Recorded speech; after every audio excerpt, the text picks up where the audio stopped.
Welcome to The Real with Joseph Labman. I am Joseph Labman. Thank you for tuning in to this episode of The Real. Taking time out of your day to come watch this episode. I really appreciate that. If you haven't subscribed already, please subscribe for me. I'd really appreciate that as well. That's the best way you can support this channel and help me grow my content and grow this channel to where I'd like it to be. Everybody hit the like button for me on the way in on this video today. That also helps promote this video more in the algorithms, helps grow this channel more as well. Please share this content. I would really appreciate that. My guests would as well. If you would please share this episode with someone you know that maybe is interested in the topic we're talking about today. Please leave a comment below as well. We'd love to hear your guys' feedback. You can interact with myself and the guest on the panel and the live chat as well. Whatever we're talking about, just leave a comment there in the live chat. Pop in and say hello. We'll put it on the screen for you. And yeah, without further ado, let's get to the show. Welcome back to The Real with Joseph Labman. I am Joseph Labman. Hope you guys are having a great weekend. Happy Saturday to you guys. Like I said, if you're new here, please like, subscribe, and share. I'd really appreciate that. It's the best way you can support this channel. And make sure my mic's on. All right. Yeah, best way to support this channel. It's free. Simple tap of the subscribe button. Get us to 1,000. Once we get to 1,000 subscribers, Mike's getting that tattoo. Yeah, it'll be recorded live, documented, everything. So you better subscribe now. So let's get into today's show. We got some breaking news today. The Cleveland Cavaliers made two big moves today. I was actually going to go live an hour and a half ago, but I had some technical errors and had to get some stuff cleaned up. But I'm glad it happened because we had some more breaking news since then. So we'll get to the biggest one today so far. Lonzo Ball is a Cleveland Cavalier. So the Cleveland Cavaliers have acquired Lonzo Ball from the Chicago Bulls for Isaac Okoro.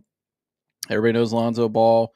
One of the most hyped players coming out of college. Obviously, know the Ball family. His father, LeVar. His brother, LaMelo, is a star in the NBA. Jello just made a big hit in rap last year that everybody plays. So we all know the Ball family. Lonzo, in my opinion, might have had – LaMelo had the better scoring ability, shooting-wise and stuff, but Lonzo, though, was the first one to come out, had a lot of great skills. I mean, he was a phenomenal playmaker, great defender, rebounder, could really control the game. Obviously, that's why the Lakers took him second overall. You know, Magic Johnson was obviously probably saw a lot of hints of himself when he scouted Lonzo Ball. Obviously, Lonzo Ball's career has been a little up and down. He had a good little run with the Lakers when LeBron came, but he's always dealt with injuries, and he never really took off fully in LA. Then obviously got traded to New Orleans for Anthony Davis. Bounced back in New Orleans. I thought grew as a player in New Orleans, developed a jump shot and really started to kind of stack some games up. Had some good years. It was a little played more, I think 60-something games in New Orleans. And then obviously went to sign with Chicago, which at the time when Chicago signed him, I thought it was a great sign. I mean, Lonzo Ball could be a starting point guard in the NBA easily if he's healthy. It's all about his health. 6'6", like I said, can do everything, can handle, can pass, can play a great defense. His shooting's gotten better, can attack the basket, can be great in the pick and roll. I mean, the guy can really control the game a lot. A lot of things you see Tyrese Halliburton doing in terms of dictating the pace of the game, controlling the game. Lonzo Ball has always had that ability to do the same thing. It's just, can he stay healthy? And has he ever been able to fully develop because of that health, the health reason? So I like this move a lot for the Cavs. Isaac Okoro was your 5th overall pick in the COVID draft. Gave you some good year. He gave you some good moments here and there. Isaac's not a bad player. I mean, he's a really good defender, 6'5", athletic.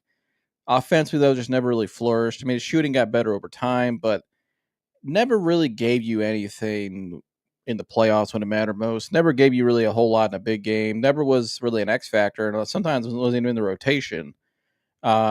I think Isaac is who he is. When he came out in that draft in 2020, his own coach in college at Auburn even said if he develops a jump shot first, he maybe could be an all-star one day or become something. But, that's a big what if. So at least his whole career and just never – he's just not – he can't create his own shot. He's a good player. He could be a very good role player still. Maybe Chicago, he gets a new fresh start. You know what I mean? Maybe it could turn into something. But Lonzo Ball, it's all just about health. We know what this guy could do on the court. He's produced and shown at times in his NBA career what he can be. Showed it in college. This guy was taken second overall for a reason. He's legit. He's for real. It's all about his health. And I think if the Cavs, if he can really get a second, or I don't even know what you want to call it, a second start in his career, or a fresh start in Cleveland and really flourish, become the guy that a lot of people thought he was, I think this is a major steal, for the Cavs. I was so excited when I saw this trade today. Shout out to Humble. He said Zoe's going to look good in a great. Is it going to look great in a Cavs uniform? Yes, he will. Shout out to man Tune In Sports. He said salute. I'll be dropping the. He said that's the only thing is the health. Yeah, that's the only thing is the health too. And I'll be dropping the link here shortly to react to these things. I also got some stuff here in the back half of the show for you guys on some update on the Cavs' future with Dan Gilbert, some of the news there, and where I kind of see maybe things shaking out. So stay tuned for that. But my thoughts on the Lonzo Ball trade, though, I love the trade. I think it's a low risk, high reward. I mean, Isaac Okoro wasn't giving you anything. And the fact that you were able to actually even get a player like Lonzo Ball with a potential upside still for Isaac Okoro, I think if I was Kobe Altman, I'd be doing backflips right now. He's had a hell of a weekend. I thought the way they were able to finesse Tyrese Proctor, the draft pick in the draft the other night, out of Duke, 6'6" guy, was a 5-star, just came into a really loaded era in Duke. I mean, Duke's always loaded, but that was a really one of their highest rated classes ever with Cooper Flagg and all those guys. I mean, I think you saw 3 guys from Duke taken in the top 10 or top in the lottery, I think. So that was a stacked team. But that dude was for real too. 6'6", 6'7" wingspan, long arms, can really shoot the ball. Shot 47% in college. Great defender in college. Showed in terms of athleticism, could really play the passing lanes well. Could be a really good defender.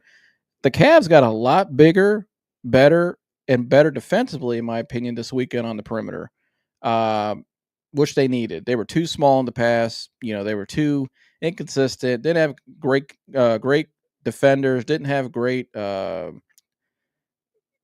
size at times. They were too small. This trade here today and then taking the kid the other night in the draft, and the way they went about that too, the kid told everybody else, I'm not going, don't draft me because I'm going to Cleveland, because the Cavs told Tyrese Proctor, listen, you're a first-round talent. Everybody knows it. But we'll give you a guaranteed contract. So he told everybody else, don't take me because Cleveland's going to be a guaranteed contract. So I won't sign with you if you draft me. Smart move by the Cavs. Way to finesse that draft pick the other night. But I guess that's how you have to do it nowadays. But great weekend for Kobe Altman, though. Like I said, the backcourt got a whole lot better this weekend with Lonzo Ball, in my opinion. And then the third thing today, the next breaking news was the Cavs signed Sam Merrill for 4 years, $38 million. So, Brian Windhorst has said many times this offseason, I've said on the show, played it last week, the Cavs are only going to bring back one of either Sam Merrill or Ty Jerome. Sam Merrill at least gives you, what you have with Sam Merrill. He's a consistent shooter. Ty Jerome had a great year, but had a horrific playoffs. So it was a big if. Would I have brought back Ty? Would I have been mad if they brought back Ty? No. I don't think you give up on a guy, but is it a big if though coming out of that playoffs? Could his confidence be shattered? Has he shown really enough outside of 1 year? We've seen a lot of one-hit wonders in the NBA and really in sports to pay him the kind of money he's probably demanding. I probably wouldn't have paid him that, honestly. What he's demanding, probably. Do I think Lonzo Ball's a better player if healthy? Yes. Lonzo Ball's a better player than Ty Jerome when healthy. That's not even a debate to me. I think it's just when he's healthy. I get health is best ability is availability, but the Ty Jerome I saw in the playoffs, his offensive game's already awkward to begin with. He has an awkward style of play, which works at times. He can get hot in the regular season, but when the lights got brightest and you needed him to step up, he looked like the Ty Jerome that was on on the minimum. Yeah, I think again, I think you're better off bringing in a Sam Merrill for what you got him. At least Sam Merrill's a consistent elite. He could be an elite shooter at times. Has a great shot. Can really get hot from three. You need shooting today's NBA, so you got that, and you got a bigger point guard who's a great defender when healthy. When Lonzo's healthy, Lonzo's one of the best point guards in the league. In terms of defensively, let me rephrase that. Sorry, I got a little carried away. When Lonzo's healthy. Well, he actually is one of the best pure point guards. And we talk about pure point guard, running an offense, facilitating. He's one of the better pure point guards in the league when healthy. And defensively, he's one of the best defensive guards in the league when healthy. 6'5", that long range he's always had, his length. I mean, he's always been a great defender. and not afraid to lock up dudes either. Not afraid to get after it. So this signals to me when they brought in Lonzo Ball today, that told me they're not bringing back Ty Jerome. And now it was all about how much were they willing to pay for Sam Merrill, because I wasn't even sure if they bring back Sam Merrill, because I think the kid they drafted the other night can honestly do a little more than Sam in a lot of different areas and still shoot the ball effectively, but he's still a rookie. So they signed Sam for 4 years, $38 million. They're comfortable with that. That's not a terrible deal, especially with the cap going up because of a lot of the Amazon money coming in now, the new TV deals coming in, just like the NFL cap went up through Amazon. So it's not a terrible deal at all. So 38 divided by 4 is $9.5 million a year. He's probably making roughly around $10 million a year. Some years maybe he's making 12. So even if you wanted to trade this contract down the road with Sam Merrill, it's a very movable contract, in my opinion, because there's one thing Sam Merrill will always have that's valuable: shooting. He'll be in the league for a while as long as he stays healthy, because he can run the floor and shoot and spot up, and he can handle the ball a little bit. Not a great ball handler, but he'll have value in the league as time goes on for a long time. So you can move that contract too. And so, again, to me, I like this move by the Cavs. I like all the moves they made. I don't mind bringing back Sam Merrill for $10 million a year. You could trade that down the road if you need be. It's a very movable contract, but you also get a shooter, a proven guy who played well in the playoffs too, I thought. Consider what you were asking him to do with no Garland. I thought in that one game at home he showed up great. I mean, he got hot in that one game. I think Merrill's fine, but he is what he is, just a shooter. So, but that's okay. You need that. Lonzo Ball, I love it. I think it's a great trade. When healthy, could be great. 6-man. The fact that he would be our backup point guard, I think Lonzo, when healthy, could start on NBA teams easily. So the fact that we got him off our bench, I think maybe that's probably better for him right now in his career, to put a lesser load on him, lowers minutes down to maybe 20, maybe around 20 minutes a night, right around Ty Jerome probably, and just let him play his role. Let him run that second unit, be the floor general. You can put him out there at times with Donovan Mitchell. When you need Donovan to really go off the ball, you need Donovan to really attack more. You can rest Darius, in the middle of a game, especially like those third quarters we saw in the playoffs. I could put Lonzo at the point now at 6'6", help me out defensively, and then I could put Donovan Mitchell at his natural position at the 2, and I can run a bigger lineup now, and we could still score the ball in offense, but we can get more stops defensively and match up better. Alonzo Ball would have been very beneficial against Tyrese Halliburton. Would have been very beneficial against, say, Jalen Brunson. Will be beneficial against, say, Cade Cunningham, who you'll see 4 times a year, maybe in the playoffs too. So great trade for the Cavs, I think, all around. I like the draft pick with Tyrese Proctor as well. I think he's a guy who could actually play sooner than people think. You look at the youth now for the Cavs. Tyrese Proctor. You got Jalen Tyson, who I like. I think could have played more last year. I know Toon thought that too, so did I. So you got 2 guys there in the backcourt, and then you still got Amani Bates too at 6'8", when all the potential he has. I think it's probably everything's signaling that he's probably going to play more this year. This will be his time now to show what he has. I like it. Again, I like our young core we're building, because you always have to have that youth. Especially in this new NBA, this new tax apron era. You're not going to be able to keep a Ty Jerome and a Sam Merrill, right? So you have to be creative with trades, which you did with Lonzo Ball. But you also have to have guys in your back end, guys you draft and develop that can help you in your rotation down the road, because you're going to lose guys. This new tax apron stuff is designed to squeeze teams, good teams, and funnel the talent equally, which we'll see how that works. I got some questions about that. But so the Cavs are going to always have their core guys that they're going to be paying most of their money to, and that's where the apron kicks in. So you got to have guys like a Imani Bates, like a Sam Merrill, like a Jalen Tyson, like a Lonzo Ball, like a Tyrese Proctor that can help you with your depth. A lot of upside talent there, youth. So I like what they've done. I think that's what they have to do financially as well, but I think it has the most upside, and I think that's what they need. They need to get creative this offseason. No more of the same old crap we've seen for the last 3 to 4 years. That was a road to nowhere. No defense, too small. Overpaying guys probably. It's just not like Ty Jerome. What he was demanding probably would have been considered overpaid. I like Ty. I wouldn't mind if he came back. I don't think you should just give up on a guy because he had a bad playoff. But Is he shown really enough throughout the consistency of his career to give him that kind of money? Could he have just been a one-hit wonder? Possibly. I mean, here, the Cavs were in that locker room as well. They probably saw a little more than we did. So, I mean, I think you gotta kind of trust your coaching staff when it comes to that. I'm sure Kenny Atkinson had some input on should they brought back Ty Jerome or Sam Merrill, because Kenny knows with Sam Merrill, at least I got consistent shooting. With Ty Jerome, played great in the regular season, but when it mattered most, man, he did not.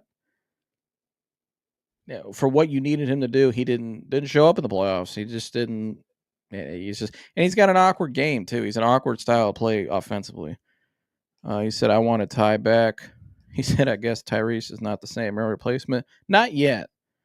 I think Sam Merrill. I think this gives Tyrese time to settle in and develop for a year. But that Sam Merrill contract's very, very tradable in my opinion down the road. Did Sam show enough to you?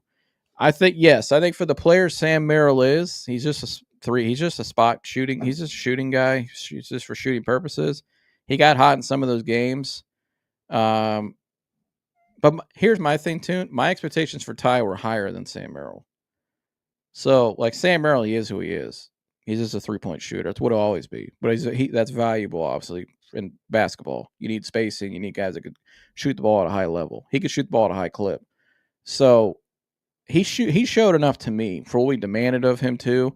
Like that game 2 at home, he really showed up in that game, and I thought did all the best he could have on his end to help with no Darius, and as banged up as they were in that game too, with no Mobley, no Hunter. So he showed up in that playoff series at least. Ty Jerome never showed up.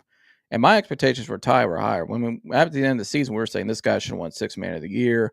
If you're supposed to win 6th man of the year, you better be the next man up, and you better go out there and perform and help in some area. He didn't help at all.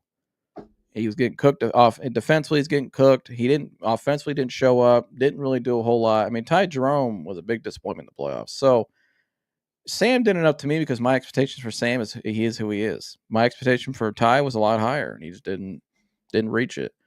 But if you would have asked me before the postseason, even after the regular season with the injuries, would I rather have Lonzo Ball and his money, or would I rather have Ty Jerome? Maybe I'm a homer. I've always been a Lonzo fan. I'd rather take the swing on Lonzo because I think the upside's higher. And I think Lonzo is he's just a better point guard. He's a better playmaker, better defensively. I think he fits the system really well. You remember Golden State was really interested in Lonzo Ball at times in the past when he's kind of like a little bit. He could be our version of Sean Livingston. Honestly, just the bigger playmaking guard at the bench. He's great defensively. Has maybe a mid-range jumper. I know Lonzo's jumpers really come along. It's just all about his health. So, but Sean Livingston had a bad injury early on in his career as well, and still bounced back and found a role, bounced around some teams, and then he finally got in the right place in Golden State and found who he really was. He was a tremendous backup point guard for that team because he fit the system well.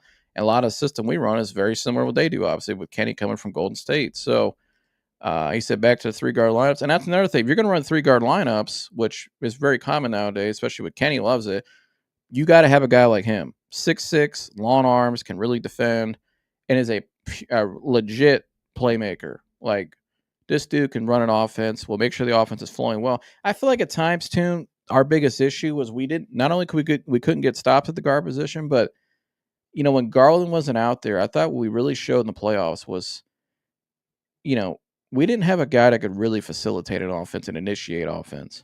Like Ty Jerome showed it in spurts this year, but he's just not a great playmaker in my opinion. He's good enough. He's a very good player, can get hot from, offensively some nights, but he's not he's not the Lonzo Ball kind of playmaker. Not the type of defender Lonzo Ball is.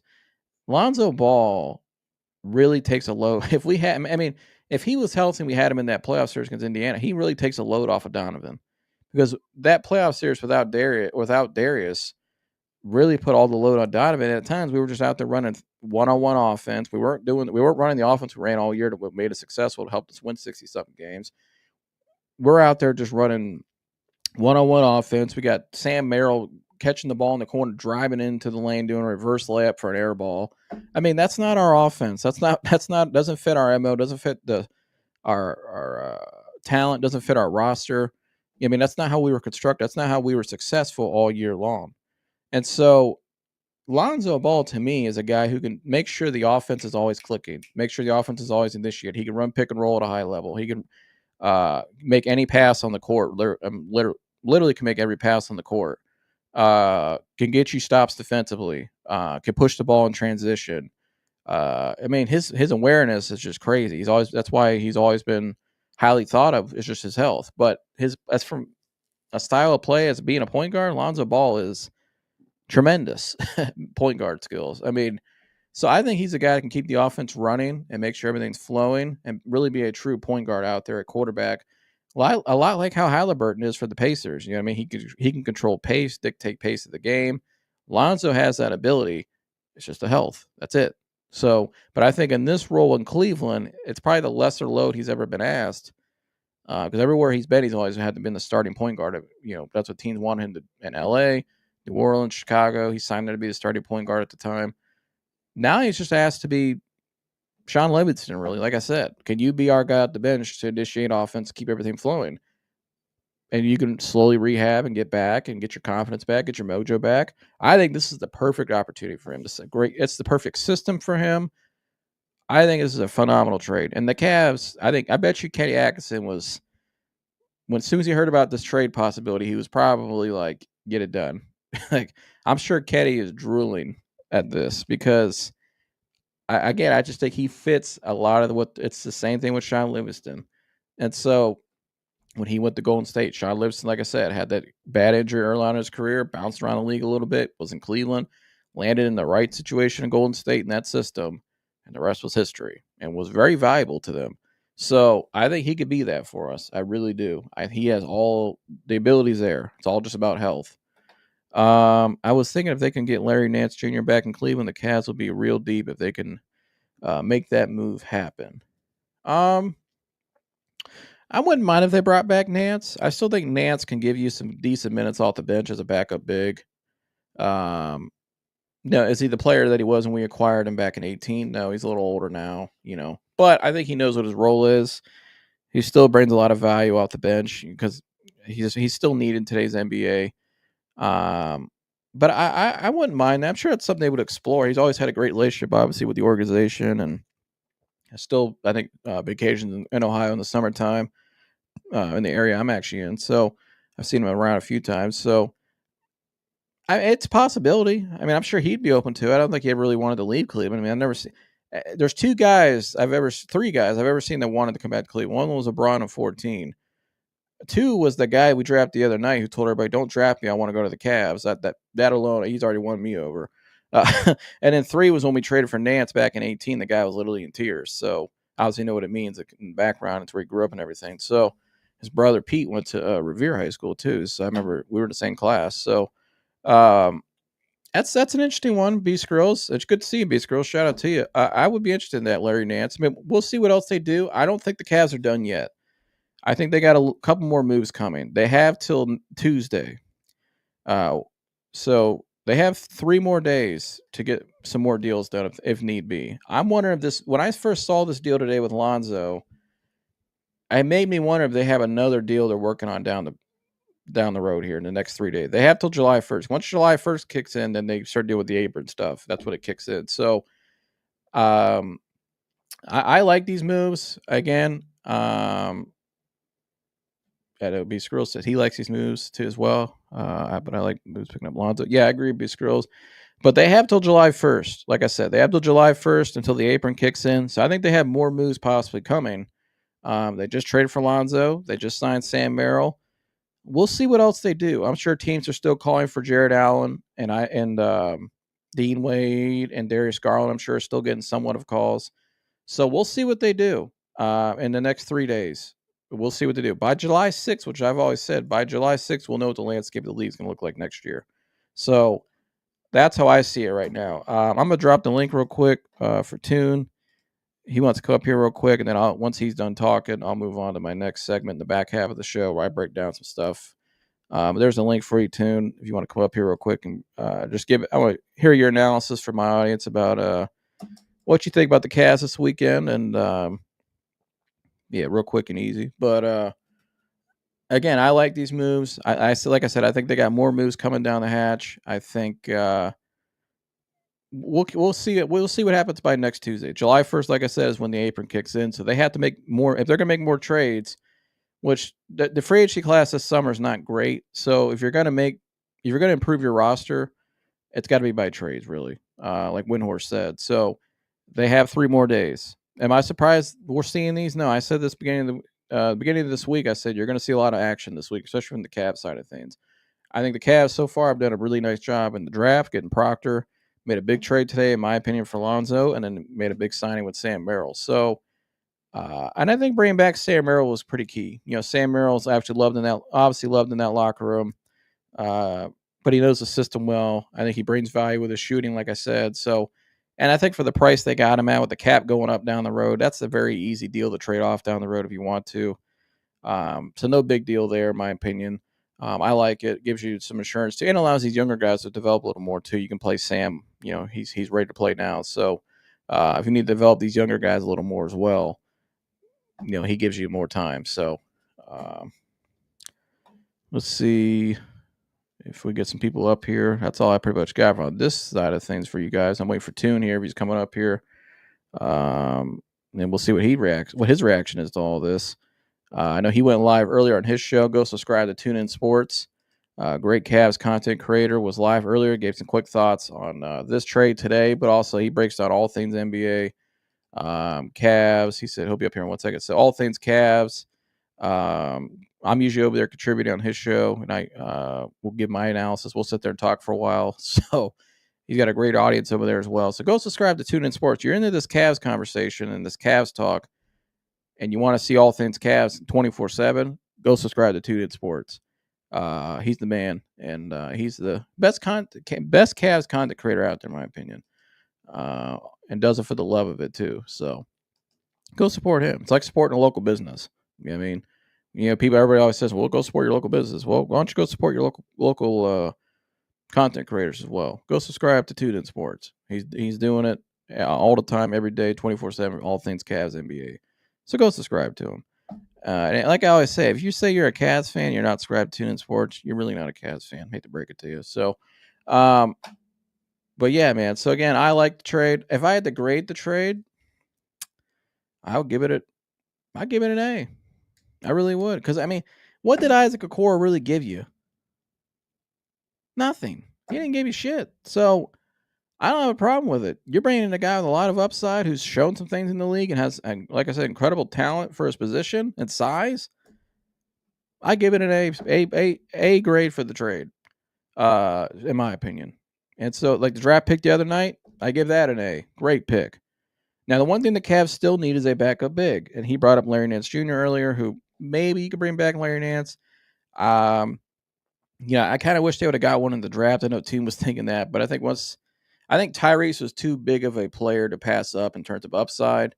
And the guys that I liked, I'm sure they probably liked, were already off the board. So, I think if they're going to get a backup big, it's probably going to be via trade. Maybe they could steal somebody for agency. I don't know. The free agency market's not looking great for backup bigs. So, maybe, unless there's somebody they really like. But Nance makes some sense. I mean, Nance obviously would love to be here, a good vet.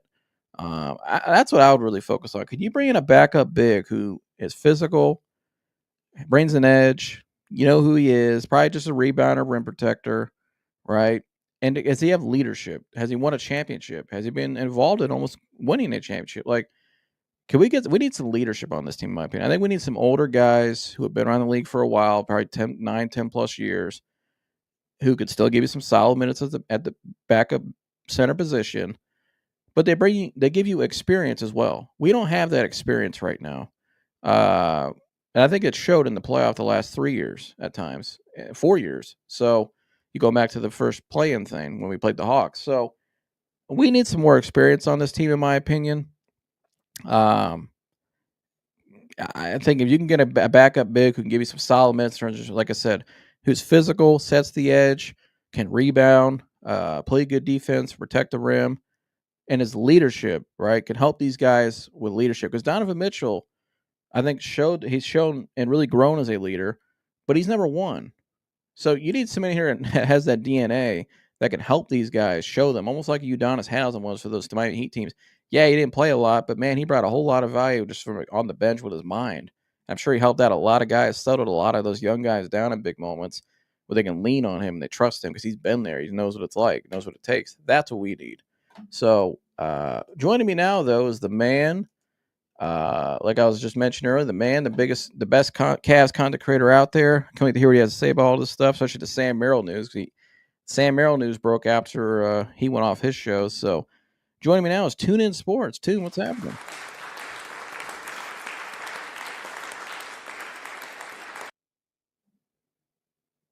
You there, Tim? Let's see. I think he's fixing his mic. Tune, you there? I can't hear Tune right now. I think he's having some technical difficulties. We'll see if he comes out and comes back in. So we'll wait for Tune for a second. See what happens. You there? Let's see. It says he's muted, so we'll see if we can get him back up here. Tune, maybe just come out and come back in. And we'll just restart it, or just kind of just reboot your end of the thing. Let's just try it over again. I mean, great applause though. I mean, I warmed it all up, got the old entrance all fired up for him, and then it was just stale, just crickets. So, nah, it's all good. We'll get him back up here in a second. I think once he gets his audio fixed. So, but like I was saying, we need a legit backup big. And so while I'm waiting on Tune, actually, I'm gonna go ahead and just get ahead on my next topic I was gonna talk about and kind of hint at it a little bit. Although he might be good. Right, Tune, you good now? No, not yet. So we'll see if he gets his stuff able to get fixed. So we'll get him up here as soon as we can. So Dan Gilbert made some news this week. Dan Gilbert, owner of the Cleveland Cavaliers since I think 2005. As you can see right there, I'll just put that a little bigger for you guys. Cleveland Cavaliers' owner retains bank to sell stake in NBA franchise. So Dan Gilbert is looking to sell 15%, up to 50% minority stake of the Cleveland Cavaliers.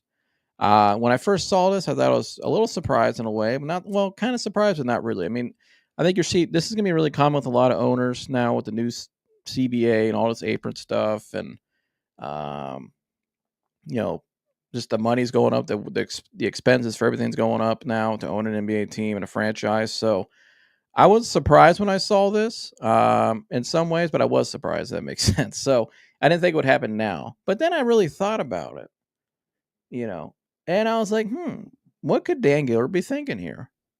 15% of $3.95 billion is $592 million. Right? So the league's going to be expanding here in a couple of years. They're going to be expanding probably by 2028. They're going to be expanding to Vegas and Seattle. Those are the two cities. And so I got an interesting theory on this and what I think could be happening with the Cavs next summer. And I'm going to break that down as soon as I get done. We got my man up here now. Let's get him up here. Tune, you there, brother?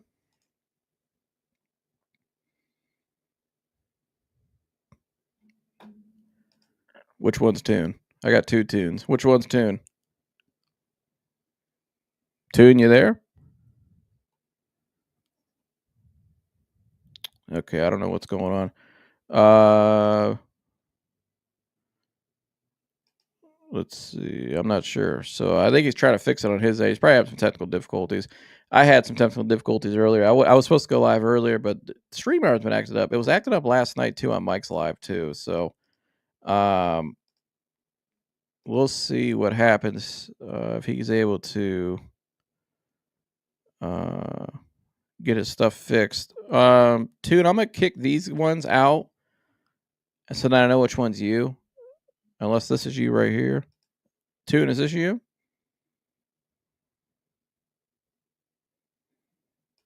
All right, we'll see. So he should be back up here any minute. We'll see. But I'll just go ahead and go on with my point once I get some refreshment. Shout out to Gatorade. If you want to sponsor, hit us up. You know, if they want to sponsor us, hey, if Liquid Death, if you want to sponsor us, not a sponsor is Gatorade either, but you guys want to sponsor us, Liquid Death, you love your product, hit us up. If you watch the show, everybody on the show is always drinking this, so why don't you just go ahead and sponsor us, just say. But shout out to Liquid Death. But what could this be meaning for the Cavs, though? Going back to my Dan Gilbert point now. Dan Gilbert, like I said, trying to sell 15%, which is 15% of what the Cavs are worth is a little over $592 million. That's a lot of money. 592, right? It's a lot of money. So I got a theory on this, but I'm gonna get to some other NBA news first. That kind of all goes together with this. If you guys paid attention to my show last week, when the Lakers sold to Mark when Jeannie Buss and the Buss family finally sold the franchise for $10 billion to Mark Walter. I have a theory about it. I said, LeBron, his time in LA, Jeannie Buss has always been the person that has given him everything he wanted. She's the one that's always catered to LeBron. She's the one that's always taken care of LeBron. And, there's other people in the organization I don't think are, and the Ramesses in particular, I don't think are fans of LeBron based on what I've heard. Not saying I'm some report or anything, but I'm just saying it's probably other people out there probably know what I'm talking about. That really know people inside the Lakers. And I know another YouTube, Carcino for Life. Shout out to Carcino. He has some good insight in the Lakers organization. Has said that for a while as well. That the Ramesses aren't the biggest fans of LeBron, and I think there's a lot of people in that organization that really haven't always been. I think they've had a working relationship with LeBron since he's been there, but Jeannie was always the one that was the best relationship with LeBron. Put her foot down for LeBron, did whatever LeBron asked. Whatever LeBron wanted, Jeannie made sure it got done because Jeannie never wanted LeBron to leave. And even as he got older in his time in LA, she always said on the record that, he's worth every penny. She'll pay whenever he wants, whatever, because she's really indebted to LeBron because LeBron really saved her franchise. I mean, before he went there, they were at a kind of a stale place. They had a good young core, but it was unproven. There was a lot of uncertainty. And, Kobe Bryant had just retired and was away from the organization, didn't want to be any part of it, just stayed away. And so you brought in Magic Johnson, you brought in Rob Pelinka, and you needed a superstar still. LA's always got to have a superstar. It's the way they generate and make money. It's a big brand, global brand. So without a superstar and attraction, they're really not the Lakers. So she was in a stale spot. And Jeannie Buss isn't the richest of owners either. So, so she's very indebted to LeBron. LeBron helped her a lot. And, even to the point where she basically chose LeBron over Magic Johnson. Magic Johnson, a lot of reasons why he walked out is because he didn't want to cater to, he didn't want people to tell him what to do. He didn't want some agency or agent and LeBron and the star player kind of influence him in his decision making. That's why he walked away. A lot of it because, and I'm sure didn't sound like him and Rob Pelinka had the greatest relationship either. So, he walked away. And Magic said, you know what? I did my job of getting him here, and I'm still Magic Johnson. I'm still the face of the Lakers, me and Kobe. So I don't really need to do this. I'm just going to walk away. And so, because Magic Johnson's Magic Johnson. I mean, is LeBron a greater player all time? In my opinion, yeah, but Magic's still Magic, especially the Laker.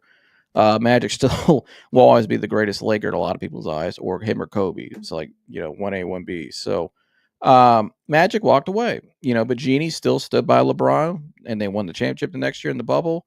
But she's always granted LeBron's wishes, even to the point where they went and acquired Russell Westbrook, which I think LeBron and a lot of people wanted in the organization. They went out and made that trade, and we saw right away within the first month it wasn't going to work. Once LeBron got to that All-Star break in 22 of that year, the All-Star break was in Cleveland. That was the 75 greatest weekend All-Star game here in Cleveland. And LeBron went to the media that weekend and said, some interesting comments how he wants to play with his son. He'll take the minimum. He wants his last season to play with his son. He'll take the vet minimum. Spoke to Jason Lloyd of The Athletic. And then he also made the comments, too, that the door to Cleveland, coming back to Cleveland, was always open. And in my opinion, that was LeBron at that time, not only opened the door possibly down the road, which I'm going to get to here in a minute, but also he was putting pressure on the Lakers at that time. When LeBron got back to LA that weekend, there was an emergency meeting from what I heard. And Carcino also reported on this too, that there was like the Lakers were kind of upset about that.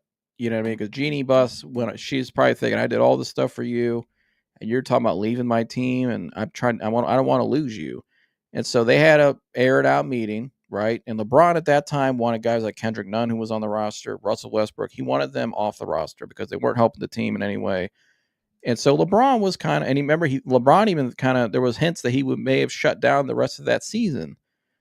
You know, if you remember that. So they were talking about would they shut down LeBron for the rest of that? Would LeBron shut it down for the rest of that season? Because that team wasn't going to the playoffs. They were super old. It was with Carmelo and all those guys, Rajon Rondo.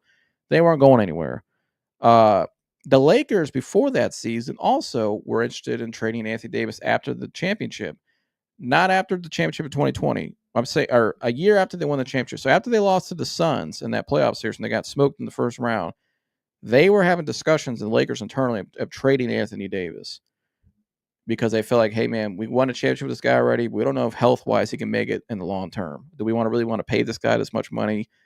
Can he really become our franchise guy one day? Health-wise, they didn't believe it. LeBron, though, was like, I need AD. So LeBron was the one that put his foot down in that scenario and told Jeannie Buss, I want Anthony Davis here with me. I need AD. And so they kept Anthony Davis because LeBron wanted it done, and Jeannie Buss, LeBron's wishes. So again, all this, and when they got rid of Russell Westbrook, she's not the richest of NBA owners. She was probably one of the poorest in terms of wealth and amongst owners. She's not poor, but in terms of wealth and NBA owners and really sports owners, the Lakers were rich as a franchise from value, but she wasn't rich. And so she had to pay $8 million out of her own money to get rid of Russell Westbrook for LeBron. $8 million. But, from her standpoint is, well, I'll pay $8 million now, but I keep LeBron happy and I still pay him the money he'll generate back for us. It'll all be okay. Which did work out because when the Lakers drafted Bronny James last year, within 1 week of that second round draft, him being the second round pick, 55th overall, in 1 week he sold over like 100,000 jerseys. I think it was like $50 million in revenue. So they paid off for her down the road. She made the right business decision, which ultimately what it all comes down to. But now with her selling that team, she still has a governor role. They kept her on as governor role, and she has influence in basketball decisions. But she's not paying the bills anymore. The people who are paying the bills now, they're the ones that are make the decisions for the long run. And so, last week I brought up, what could LeBron do? He's got I think LeBron's going to play 2 more years. He's got 2 more years of playing basketball, in my opinion. And so, how's he going to maximize those 2 years? Well, how's he going to set himself up for it? He's always got a future. LeBron's always got a future plan. He's always got an end game in some area. So, with 2 years left, his son, he's playing with his son right now, Bronny, who's on a 2-year deal with the Lakers. He'll be a free agent next summer. Bryce is at Arizona this year. He'll probably be a one and done and enter the draft and play with his dad next year, which is what a lot of people think, that he wants to play with both of his sons, right? So next summer, if LeBron is, and here's what I think is going to happen with LeBron. I'll get to this next one. I'm getting a little ahead of myself. So let me go back here to here. So this came out today from Dave McMenamin. Dave McMenamin wrote today, meanwhile, there's James, who sources believe will opt into his $52.6 million player option and the rest of the roster. So James, who turns 41 in December, returned on-court basketball activities this week after sustaining a grade 2 MCL sprain in his left knee against Minnesota in Game 5. But before he returns to the court, he has been training in the weight room with his son, Lakers guard Bronny James. And so, again, as you can see there, the big part there is what it says in the beginning. LeBron, who sources believe, who David McMenamin's LeBron's guy, I'll say when sources believe it's probably coming from him, LeBron will opt in his $52.6 million player option. Am I surprised by this? No. When I brought up this scenario last week, I said, what could LeBron do now that Jeannie Buss is not really involved anymore? I mean, she's involved, but she's not the one paying the bills anymore. He lost his power a lot last week when she sold that team away. Here's what I think LeBron's going to do. All right. And it goes back to what I said earlier about Dan Gilbert. Let me get a swig of water before I talk about this. I need some, man. So when you start talking for a while, you start getting cotton mouth. Here's what I think's going on. Shout out to DFJ Hoops. Go subscribe to him. He said, great trade. I love it too, DFJ. I know our boy Toon. He was trying to hit the link earlier. Toon, if you're able to still come back up here, if you get your stuff fixed, I'll let you come up here anytime, brother. If you're able to get it fixed. But I know he wasn't as high out as me and Humble, but I love the trade. And yeah, so by the way, like I said, go subscribe to DFJ Hoops. You love NBA content, especially if you're a Philly fan. He's great, all things Philly. Go subscribe to him. Great guy, great content creator. Go show him some love and subscribe. Love listening to his lives too. Very in depth and a lot of details and stuff. So go give him a subscription. Go subscribe to him and help your boy out. So going back to this though, and going back to what I was saying. So Dan Gilbert, my point earlier, Dan Gilbert trying to sell 50% of the minority stake. LeBron, in my opinion, will opt in. Well, not in my opinion. He's already confirmed here. LeBron will opt into that contract tomorrow. I think by tomorrow, LeBron James will opt into that $52.6 million and be in LA next season, right? And so let me put this on the big screen here so you guys can actually read it fully. So I think LeBron will opt in tomorrow, and by tomorrow he'll opt in. He'll be a Laker next season. Now, what's LeBron's plans in the future? So here's how it all lines up to me. Dan Gilbert's trying to sell 15%. That's almost $593 million he can sell in a minority stake to somebody. LeBron has always had big interest in owning an NBA franchise. Not a franchise as a whole. He can't afford to buy a whole franchise outright. I mean, LeBron's worth, I think, $1 or $2 billion, but an NBA franchise, I mean, the Cavs are still worth more than LeBron's net worth, so he's not going to spend his whole money. He couldn't afford it. It's impossible. So LeBron has to either partner with a minority group or with a ownership group, which he is partnered with Fenway Sports Group, or other people he can partner with, and buy a minority stake where maybe he has influence over the basketball operations as well. That's probably what he's looking at. Same thing Michael Jordan did. Michael Jordan bought a minority stake, right? And Michael Jordan had probably about the same money LeBron had, what he was worth, right? Michael Jordan was worth $1 billion when he bought the team, just from his Jordan brand. Michael Jordan was a global brand. LeBron's a global brand too. So LeBron will probably do the same thing Jordan did. Now, Jordan went back to his hometown with the Charlotte Bobcats at the time and bought a minority stake there. Here's what I think's going on. I think LeBron, like I said, he'll play next season in LA, get to collect that almost $53 million. He'll have off the court money too in LA, right? He'll be making a ton of money next year, like he always has been in LA. So Bronny, as you can see there, he's been working out with Bronny in the team weight room. And so Bronny's deal with the Lakers is up after next season. He only signed a 2-year deal. So Bronny will be a free agent next summer. LeBron will be a free agent next summer because he opts in. He's only got one. This is his final year in LA under contract, which he will opt in, as you can see there. So he'll be a free agent next summer outright, unrestricted. So you'll have LeBron, Bronny, and then you have Bryce, who will be in Arizona this year, which, when I said last week I thought it was a 20% chance LeBron leaves this offseason, 20% to me was even too high because, his son's still in Arizona, which is close to LA. Bronny's contract it's still under contract with the Lakers, right? It would only have to be by trade. Trade's impossible to get LeBron back here with the finances and apron and all that. So he's going back to LA, right? So, but Bryce, after next season, after his season here with Arizona, we'll see how he does. But he like we saw with Bronny, though, does it really matter how good he plays in college? No. Bryce going to be eligible. He'll be draft eligible next summer in the draft. So now all three of the Jameses are available next summer. So Dan Gilbert's trying to sell minority stake, and LeBron's always had interest in buying and having a minority stake in team. Now here's where I think it's a little tricky. LeBron has expressed a lot of interest in the Vegas team when it expands, and that Vegas team should be up by 2028, in my opinion. I think the league will expand and have Seattle and Vegas up by then. He's expressed a lot of interest in that Vegas team. That Vegas team, though, is going to be worth probably about $7-8 billion. That's a lot more money than what the Cavs minority stake will be. Now, LeBron, he said publicly almost 2 years ago now, in 2023, he really made a big push around that Christmas of 23 about, Woj reported it. LeBron was asked about it a lot. It was when they played in Vegas at the in-season tournament and they won it. He made a big push about, he was going to meetings and inquiring about what would it look like with his advisors if I bought got involved with the ownership of the Vegas team. How much money would it be? He was kind of feeling it out. He said he's even said out his own mouth, many times, I would like to be involved in that with that Vegas team. Shaquille O'Neal has also come out this week and said he wants to be involved in that as well. But Shaq also said, I don't want any partners. And there's some other ownership group. I know Red Bull is one of them, and there's another one I think called Oak something. That's also a big ownership group that they're trying to get dibs on that. That Vegas team's gonna be very, very hard to get, no matter who you are. It's gonna be worth a lot of money because of where it's located. It's gonna be a cash cow, whoever gets it.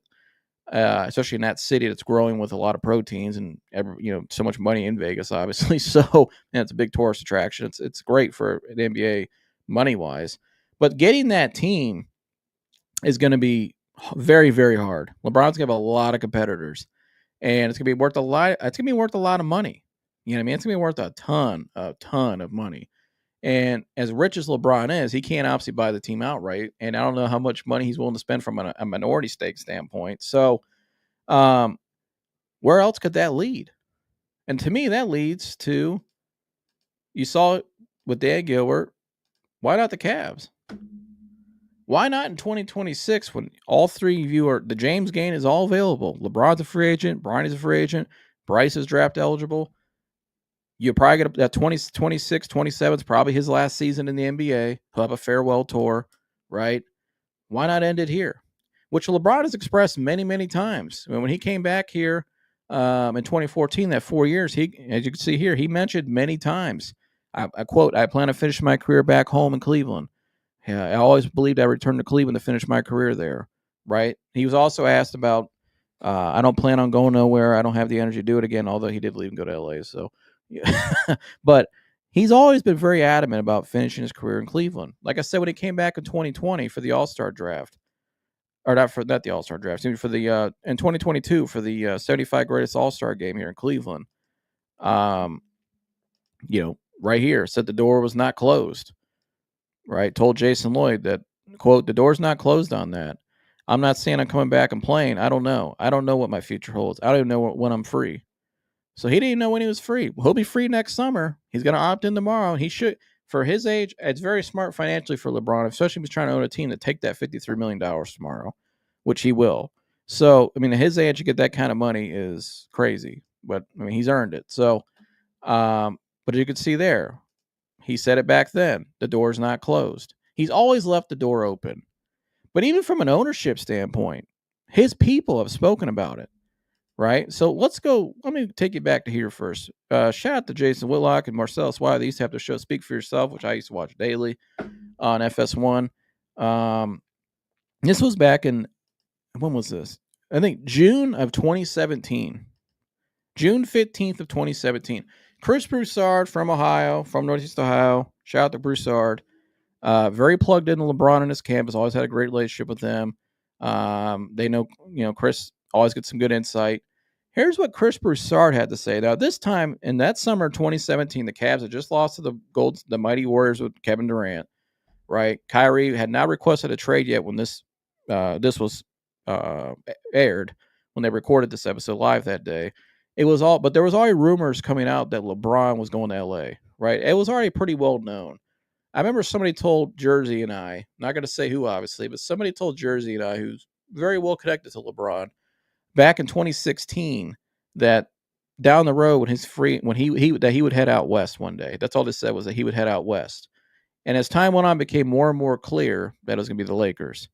I remember after he won the championship in 2016, Stephen A. Smith said, keep an eye on the Lakers down. Now that he won the championship in Cleveland, watch out for the Lakers, right? It was always a thing, which obviously came true.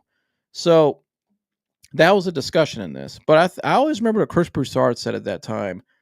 And he said, I found one clip today, but he's always said it in terms of when LeBron came back in 2014, there was always a rumor that he and Dan Gilbert had a little deal under the table, that when LeBron is up to buy a minority stake owner, because LeBron's always had the ambition to be a minority owner, that, hey, maybe one day under the table we'll get you a little stake in the Cavs. Here's what Chris Broussard had to say about it back then. This is just people talking that aren't close to LeBron, that don't know what he's thinking. He went back to Cleveland for many reasons, not just basketball. He's doing a lot. And look, Not being LA has not stopped him from having a media company that Maverick Carter runs, from being in movies, from having a game show. LeBron knows, and I also think he has designs on owning the Cavaliers down the road. So he could obviously do that if he left, but I think he stayed. So you heard what he said there. He has ambitions of owning the Cavs down the road. And Chris Broussard said that many, many times back then.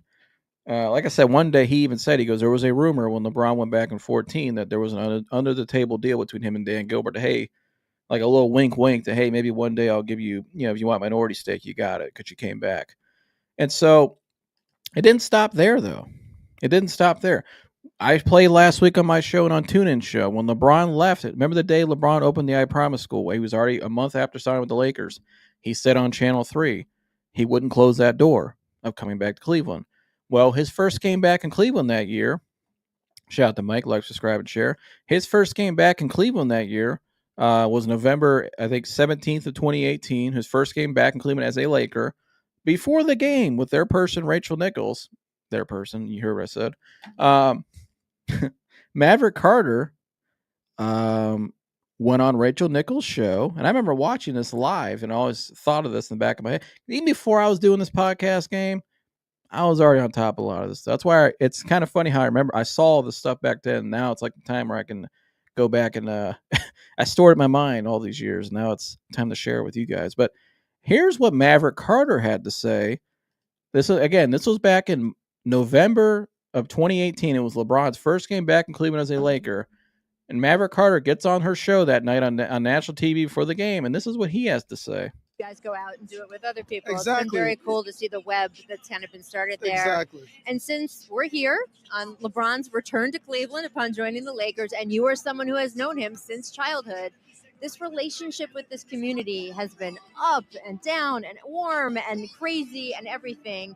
As he comes back tonight, what do you think sort of the bond with this town and this team is going, just not now, but in the future, his legacy here? I think LeBron, being from Akron, which is right down the road from here, same place I'm from, this community, these people know him as more than a basketball player. They know him as more than an athlete. They know him as more than a guy who scores points. They know him as a guy who really cares about the community, who's built the school, puts his name, his face, his time, his money into the community. He's helped build businesses around here. I think Biz know him as, and will feel he's the greatest basketball player to ever play, and they feel that and love that. But I think more importantly, they know him as more than just LeBron, the basketball player, and they love him for that. I mean, he has an entire school in Akron, Ohio, so that's got his name on it. But do you think we'll see a statue out here one day?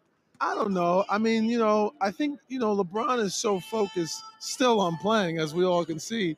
He doesn't really talk about things like that. He talks about the next game, the last game, what's the season ahead. He doesn't really he hasn't started to look back at all, not one bit. I mean, every now and again, he's started to utter, when I'm done playing, I'm going to do this, or when I'm done playing, I want to buy a team, and when I'm done playing, I like to own.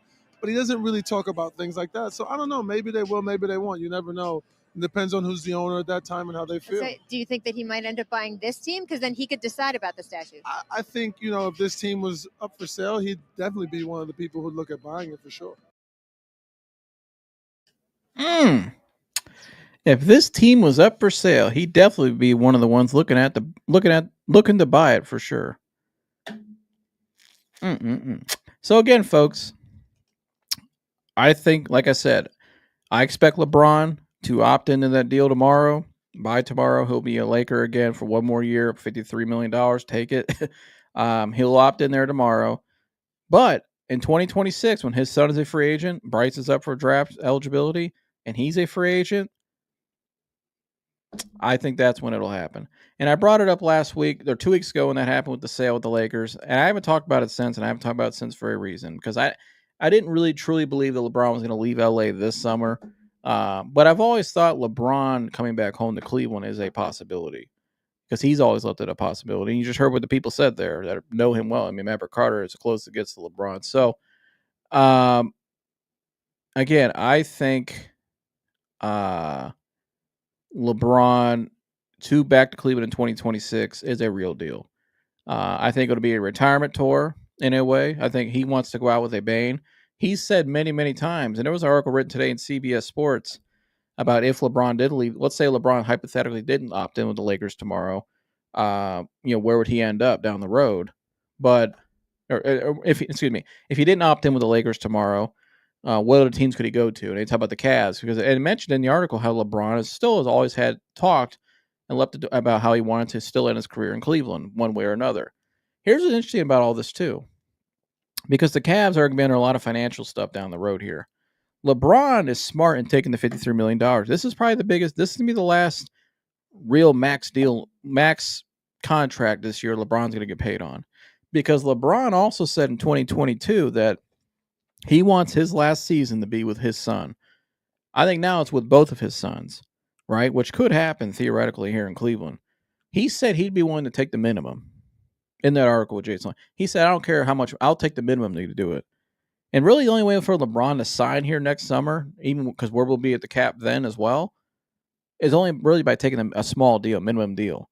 But he said he's willing to do it to play with both of his sons. So I think the Cavs and Dan Gilbert would be all in on this, because I think what Dan Gilbert could say is, here, we got the LeBron, our greatest franchise player ever, greatest player in our franchise history, back for his last season where he belongs.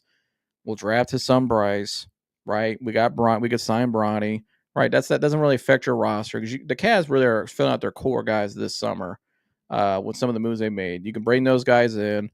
And who knows? Maybe Bryce pans out to be a really good player. You know, maybe he has a good college season, and maybe next year when he comes out in the draft, maybe he's a solid player you could add to your bench, or maybe a development player. Who knows where Bronny will be a year from now? But again, I could totally see the three of them coming here in 2026 for a one last hurrah. Both guys get to play with their dad from one season back home where they all started, and why not? I mean, why not? But I think LeBron is going to go out with a bang. LeBron's not going to go. Yeah, thank you, DFJ. LeBron is not going to just ride out in LA on a stale ending. That's not what he's going to do. He's going to go out with a big retirement tour, and he's going to go out playing with both of his sons. That's his goal. That's why I said he's going to play 2 more years, which everybody knows. That a lot of people that know LeBron well reported as well.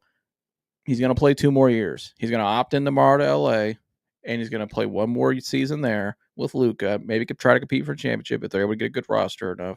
They got to get a center, obviously, out there.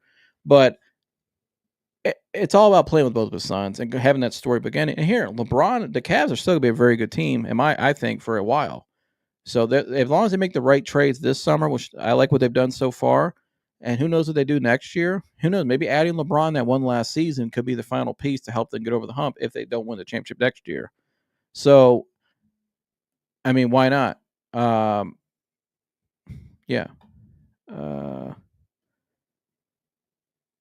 Okay, well, you know what? You can just get... How about that? So, again, yeah, I don't know. I think that guy was a troll.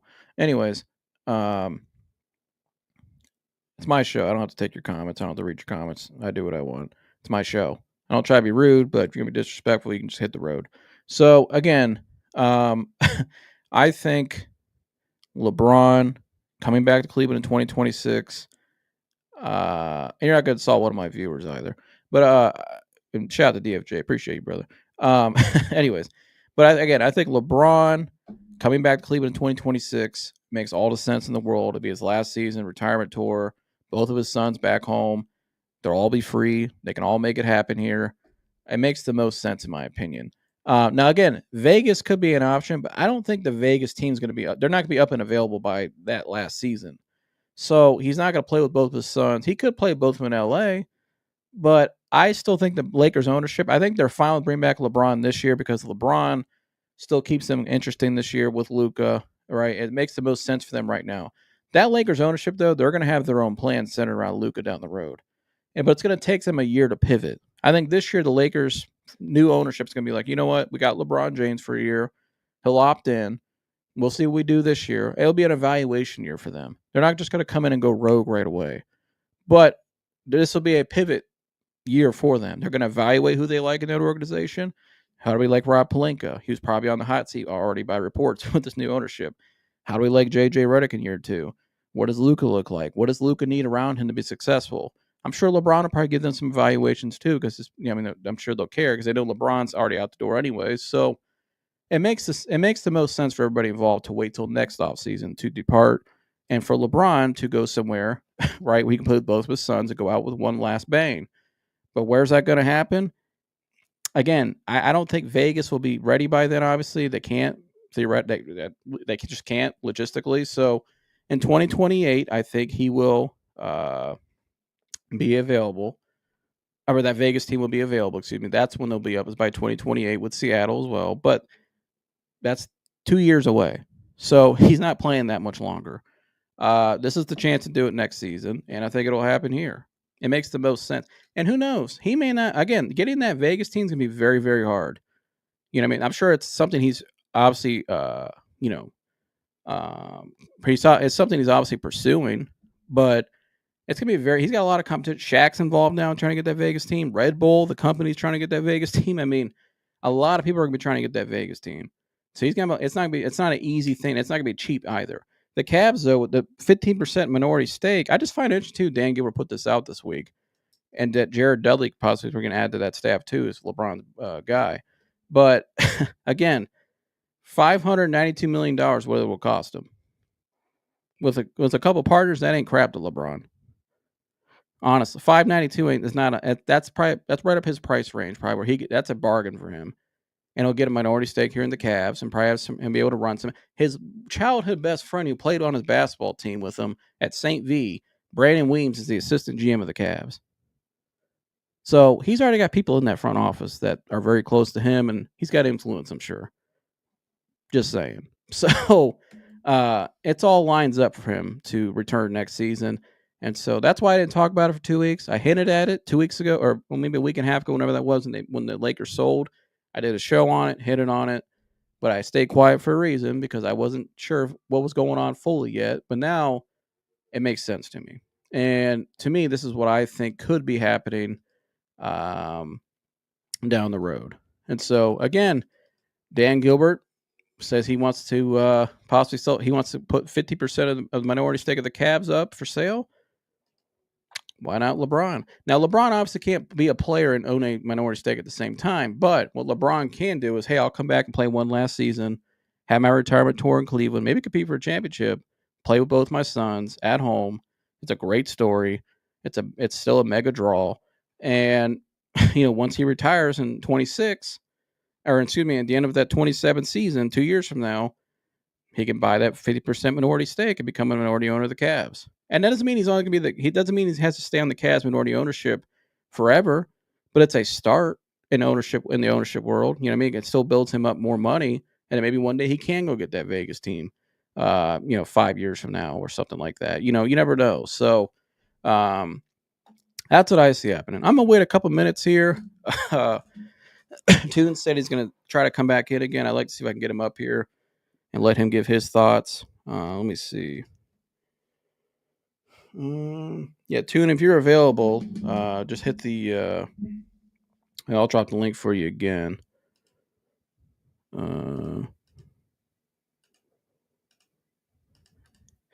DFJ's laughing. yeah, DFJ. That person came on my live like 2 weeks ago, and it turned into this whole same comment. Hey, I'd like to have a discussion about Michael Jordan fans, and I brought him up here. It turned into like this hour and a half debate between him, and Jersey on the show. But I'll be honest with you, DFJ, a lot of people thought it was AI. But that channel actually, if you look up that channel, it has a lot of subscribers, like tens of thousands. So I don't know. It was a little weird, but yeah, some people thought it was AI. So, but that's why I just said, you know what, I ain't messing with that again. He said, I know who that is. Oh, I see. Yeah, he must be known everywhere then. I don't know if he just goes around and trolls other people's channel. I mean, we had a good conversation. I don't know if it was me and AI or if it was a real person, but he didn't want to disclose his identity, obviously. But I don't know. It was just kind of weird. But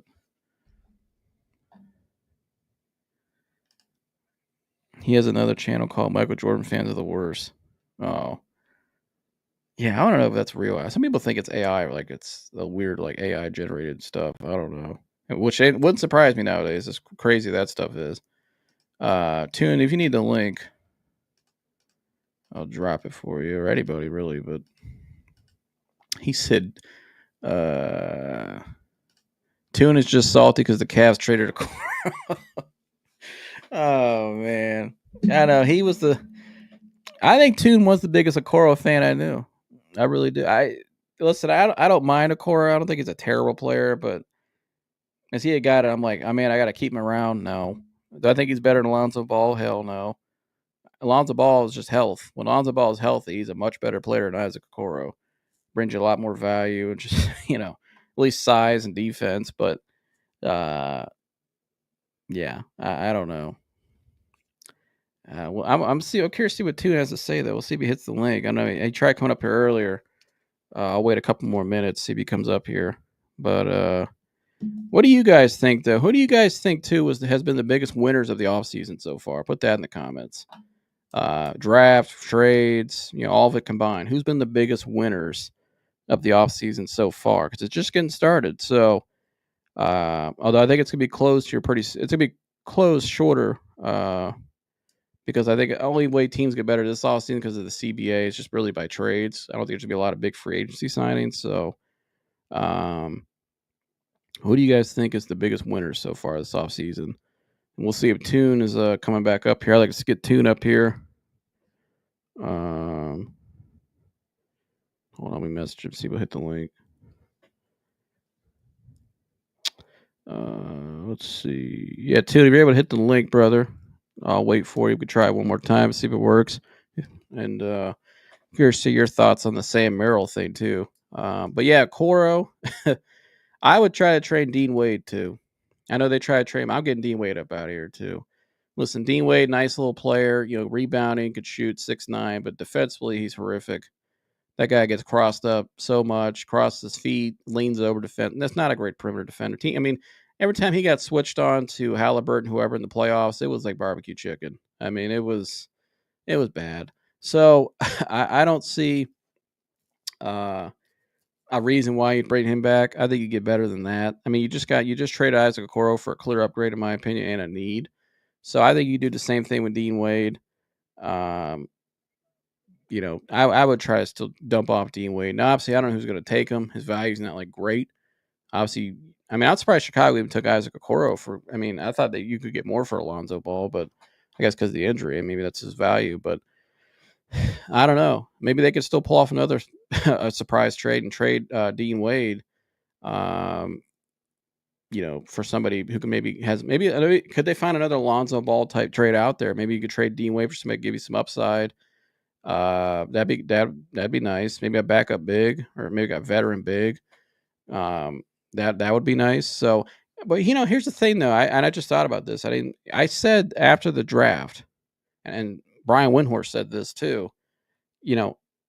After the draft, when teams reevaluate what they got, a lot of teams are going to look at that draft and probably think, hey, we still didn't get the perimeter defender we wanted. We didn't get the big, the 6'9" shooter who can rebound like Dean Wade, right? Teams still value that. So it's not surprised to me actually that Dean Wade, Okoro got traded 2 days after the draft because the Bulls probably maybe didn't get the perimeter defender they wanted in the draft. Their value went up after the draft, which is I'm not surprised by. Toon, you there, brother? Yeah, bro, you get me? Yeah, I can hear you now. Yeah, my bad, man. Oh, you're good. Yeah, so I had to kick that dude out of the chat again. That dude Yeah, texted me. I don't even know what happened. I came back and I seen something, Well, somebody he was put booed. the Michael Jordan thing again. I was gonna respectfully be like, hey man, I don't want to talk about it today. You know what I mean? But I was also trying to make a point. Then he was like, why are you ignoring me? Oh, wow. But then DFJ, our boy, put this show has nothing to do with MJ fans. And then Right. he called DFJ a zombie. I was like, oh, you get your ass up out of here. Oh, wow. I'm like, you ain't talking about a dude like that. Nope. Because nobody want to talk about what you want to talk about. Right. So now you want to start. I think it's AI personally. Some people called me after that show that day, and they were like, I think it was an AI generated, which wouldn't surprise me nowadays. Well, a lot of things is AI. I ain't gonna Right. lie. Phone calls, yeah. Because if your whole brand is just Michael Jordan fans or attacking Michael Jordan, that seems kind of scripted. You know what I mean? So, like, who spends all that time to do that? Yeah, just going by the title, this really had nothing to do with MJ. Yeah, like you wake up every day, that's what you think to do. Like, that's something a little wrong there. You gotta go to a debate show, Right. Like everything you do in your life is about bashing Michael Jordan and his fans. Like that's a little weird to me. But anyway, You gotta go to one of them shows. It's shows for that. Yeah, whoever, if it's AI, whoever he is, I don't know. But but I appreciate taking time, bro. I wanted to hear your thoughts. It actually worked out well because I was able to get that my second half of the show off with the ownership part of things. I don't know if you heard any of that. Yeah, so I heard a little bit. I didn't want to come back in. I was gonna let you get your Yeah. segment out. So he said Mike shout out to Mike. He said a Coro was as mid as a Burger King fries. Hey, unpopular opinion, man. I like Burger King fries, man. uh I actually like Burger King fries. yeah, not terrible.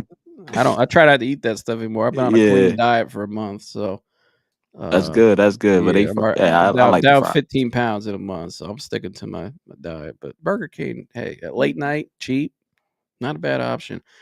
But we're not here to talk about. That was last night. We had the little food conversation on Mike's show. Right, Uh, last night. but we'll start here too. I'll let you get your stuff off. What did you think? I know you talked on your show. But what did you think about the trade with Lonzo Ball? We'll start there first. Yeah, man. I woke up. It was a surprise when I woke up, man. I was like, It surprised wow. me too. I was happy. I was like, yeah. Yeah, Yeah. most of Cavs fans are happy. Yeah, I mean, I'm happy too. I'm just like, you know me, I'm a Okoro guy, man. So I was Yeah. like, that, we getting rid of Okoro, and I seen the trade before. I seen somebody talking about it. I seen the reports. I didn't really talk about it because I was like, I ain't paying it no mind until it happened. Well, me and you already talked. We said that these guys was getting shopped, and I knew one of these guys was going to get moved. I said either Carl or Dean Wade was probably going to get moved. I felt like Kobe was going to go like the more safer route, and definitely move somebody off the bench and get something, and that's what he did. Not sure if he's, whatever moves he got, in play as far as it goes for like Jared Allen or somebody or maybe a Garland, but I kind of feel like he's going to move one of these guys. But the Lonzo Ball addition. I don't hate it. I mean, it's a good trade in terms of if you're thinking about everything Okoro brought, like he didn't bring much when it comes to playoff time because we're not just thinking about regular season. We're thinking about can we play these guys in the playoffs? Okoro is very one dimensional. I mean, we could say that. I mean, I love Okoro as a defender, but he really don't bring a lot on offense. And I think getting a guy like Lonzo Ball, solves that, man. He could do more than the Isaac Okoro. He can play make. You could play him next to Donovan Mitchell or Darius. You could play him in a 3 guard lineup if you want. He could play defense. He could switch. Um, I could even say he's a better shooter than Isaac Okoro if you want to go that route, right? I think Lonzo Ball definitely improved as a shooter. He started getting better when he was in New Orleans. That's when we know about his mechanic jump shot back in LA, but when he went to New Orleans, I think his jump shot started to get a little better, and then he went to Chicago and it got a lot better. And the only thing with me with the Lonzo Ball edition is the health thing. He just came back, only 35 games this season. That just passed. His knee, the thing with his knee. So my only thing about that would be us like maintaining and making sure he's good to go. Because of the knee thing. But other than that, as a player, Lonzo is. I think he, he could impact winning. He showed that when he was with Chicago. I know Chicago didn't win, but I think when Lonzo went down, that team, they took a drop. I thought that team was doing okay when he was there with Lonzo or Caruso and all them guys.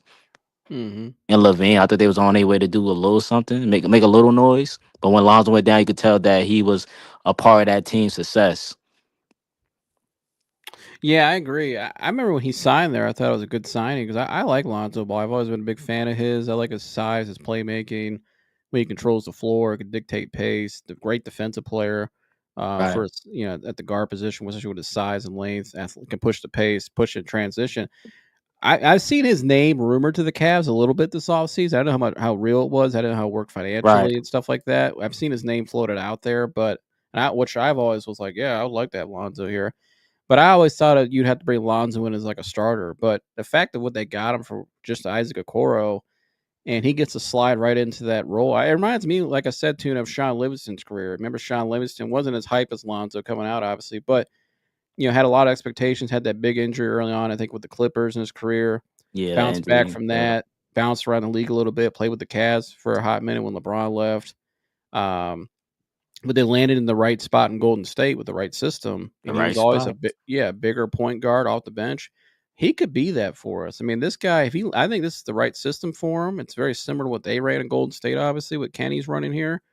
Um, I think it's the right situation too. And that Golden State team too. Remember before they really took off with the Splash Brothers and stuff, people doubted their backcourt and doubted that team. They were kind of like barely make. They were kind of like where we were now, playoff team, but weren't get able to get over the hump out of the second round and stuff.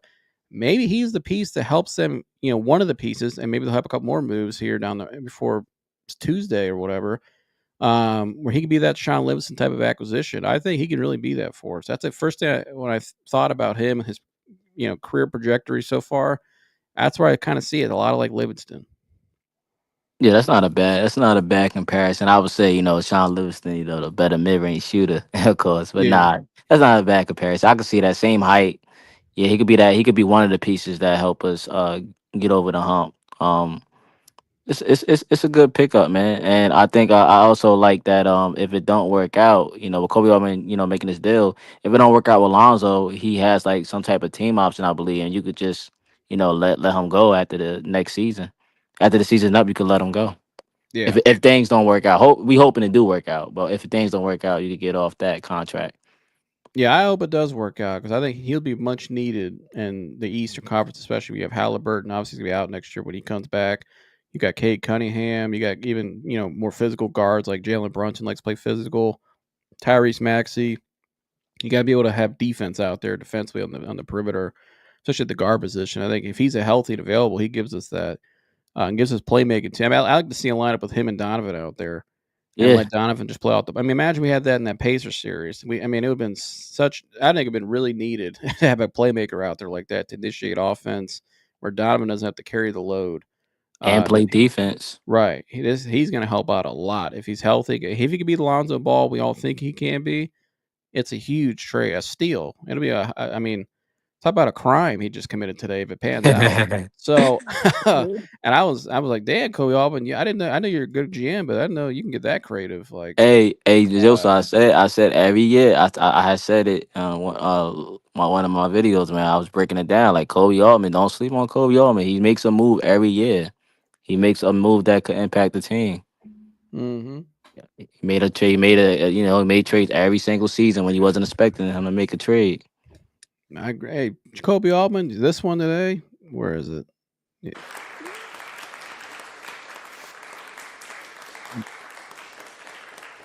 Um, when I saw this trade, though, too, we've been saying on your show and my show, Brian Windhorst's been reporting for the last a while now, really since the season was over, that the Cavs were only going to bring back probably Sam Merrill or Ty Jerome, not both. They had to pick between one of them because of the apron, the money, obviously. Both outperformed their contract last year. They could demand more.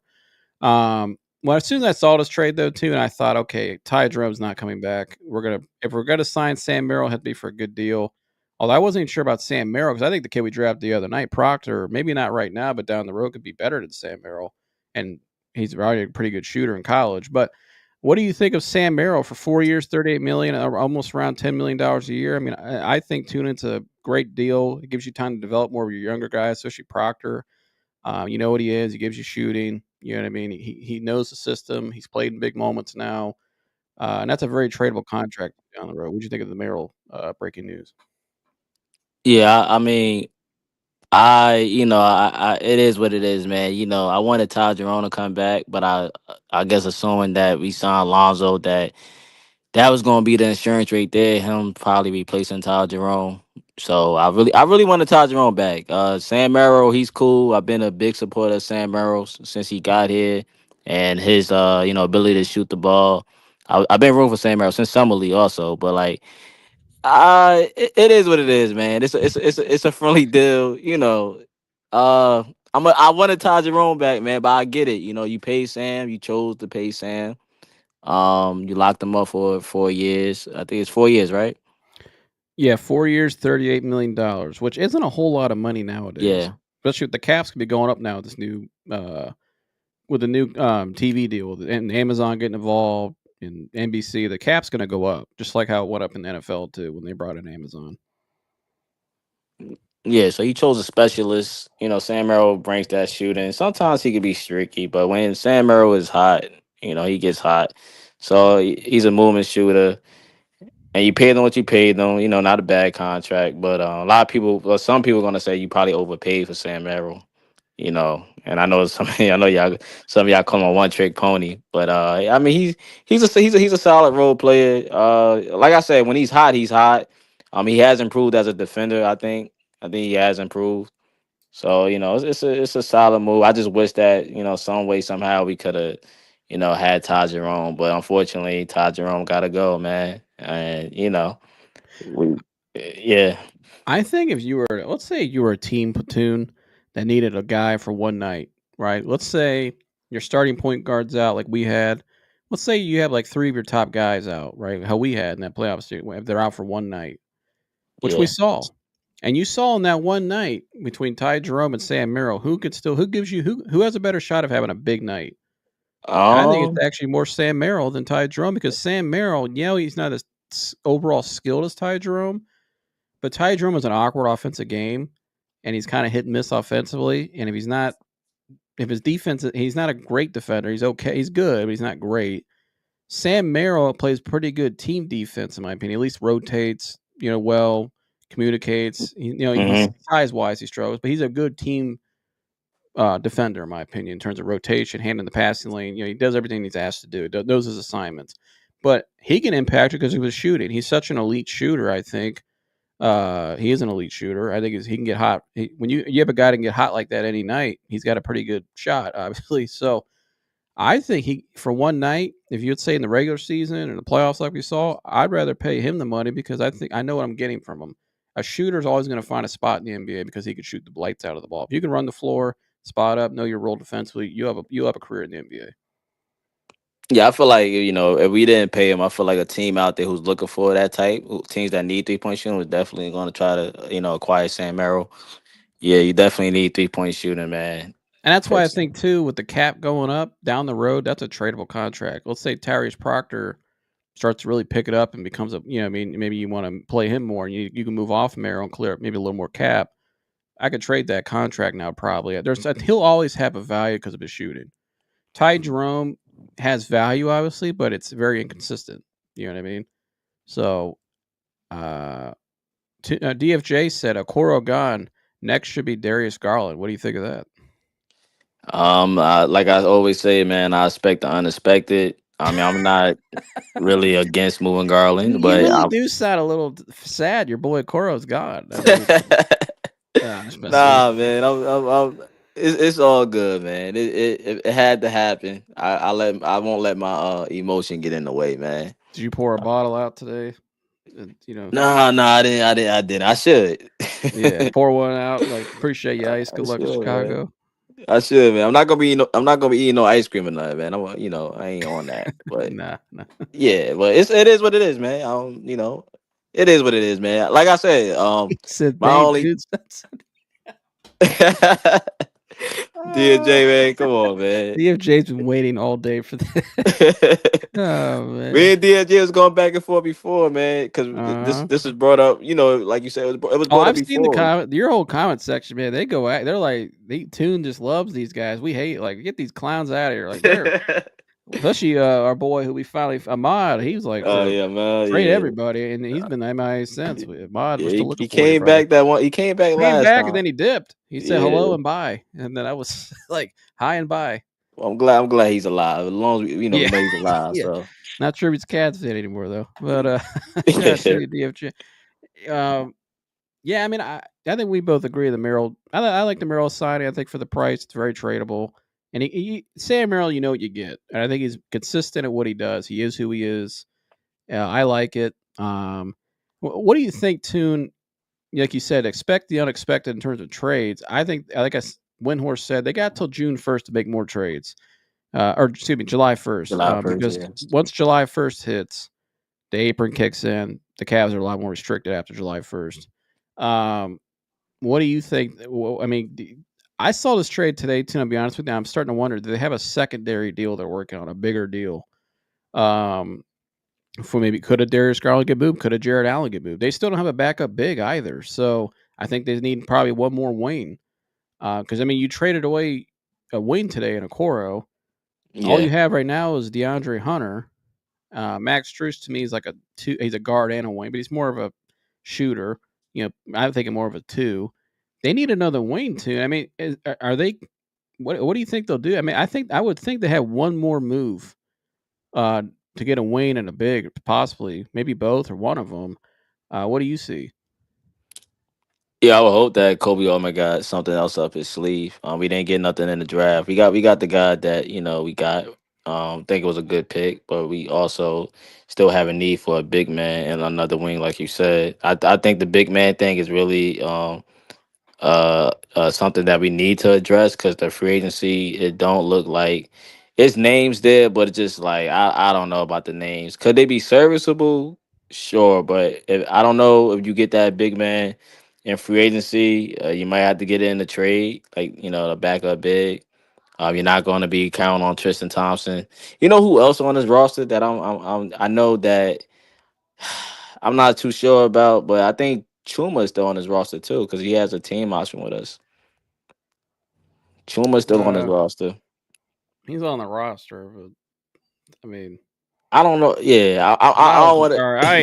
I ain't doing backflips for Chuma, whatever his name is, No, Okiki. Or I'm just saying that he's I don't want to say he's taking up a spot, but What's he man, making? How much money is he even making? Like 500,000, it's probably like a million. somewhere in It's probably there, two or million. Yeah, almost maybe so less than a million, or 982, wherever the minimum is now. I think 2 million or something like that.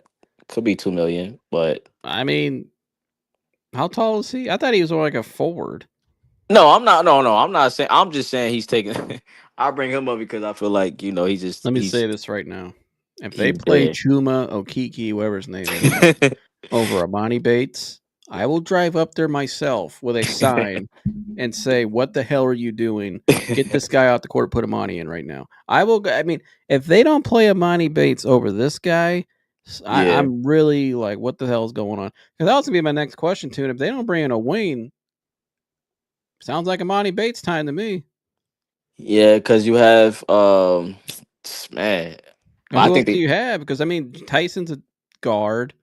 You know, Proctor's gonna be developed. Proctor's probably where Tyson was last year. You know what I mean? In and out of G League, developing. yeah. Hopefully we see some Proctor. I would love to see some Proctor play, but yeah.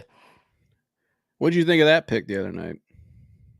It wasn't my first pick, but I understand why we did it. The Cavs wanted the pick. I understood it. It wasn't Yeah, my first pick because I was thinking more so like I was looking past the guards because I was thinking about big, big, big. I got blinded by like just trying to get a big. yeah. Right. So I wasn't even thinking about just guards. I was thinking about more so a big man. I like the pick. I just felt like, with that last pick we had was the 59th pick. We could have 58th. probably 58th. Yeah. I just felt like we They had to get their. They love their drafting stash guys. Just had to get them. yeah, we ain't never going to see them, but sure. They are You the know. kings of drafting stash. They love their drafting We stash got guys. Niang though. We got another we brung Niang back, Another so Niang, some other guy we'll never see. Um, but once Amari Williams went off the board, at first I was pissed. I was like, "Damn, Orlando, they got a lot better." Um, Man, they had a good offseason. I think Amari Williams was a steal for center. I thought he was a first round talent in Orlando terms. always doing that, man. They stole Tristan the Silva. I wanted Tristan the Silva. They stole Tristan the Yeah, Silva. they stole him, stole Amari Williams. I mean, I liked him. Like I said, I thought he was a late first, early second kind of guy. Once he was off the board, though, I didn't like the Yeah. rest of the setters. To be honest with you, I thought they were all just too stiff or not. Not. I just didn't like any of them. I thought the fact that Tyrese actually, a lot of people had him as a late first round talent. Yeah. Which I mean, he was a 5-star coming into Duke. He just went into a loaded Duke class. I mean, look at all the guys he played with. Look at all the guys that his teammates were drafted ahead of him that were lottery picks. So he was a 5-star guy. Shot the lights out at Duke. 3-year player, which I like. I think he's really developed and has a lot of maturity. Little season. Yeah, 6'7" wingspan, taller guard. I think 6'5", 6'6" with his shoes on. Handle the ball, could shoot, can defend. Athletic, can create a shot. This guy's a really. I mean, I think they got a steal in terms of in terms of the value. And I think Kobe Altman again. I got to give him another. Where is it? Give me the button.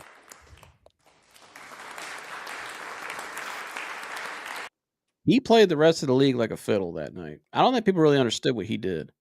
because when they selected Tyrese Proctor, Maria or who's the girl that was up? Malika Andrews. Mm-hmm. Everybody was trying to get that guy. They wanted the Cavs pick because they all knew they can get him right there, and he was the steal of the second round. But what did the Cavs tell him? We'll give you a guaranteed contract. So what did he go tell all the other teams? Don't take me. I'm going to Cleveland because they're giving me a guaranteed deal. If you draft me, I'm not signing with you. And so, I mean, Kobe Altman again, tune playing chess, not checkers, and got the guy he wanted and did it in a very, I mean, talk about being a boss. I mean, that was playing the all. I mean, the way he went about that, getting that guy in that draft, I just like that. Even if the kid don't pan out, I just like the way he went about it. Like, we'll give you a guaranteed deal because we know all the other teams around us won't do it. So you're going to want to come to us.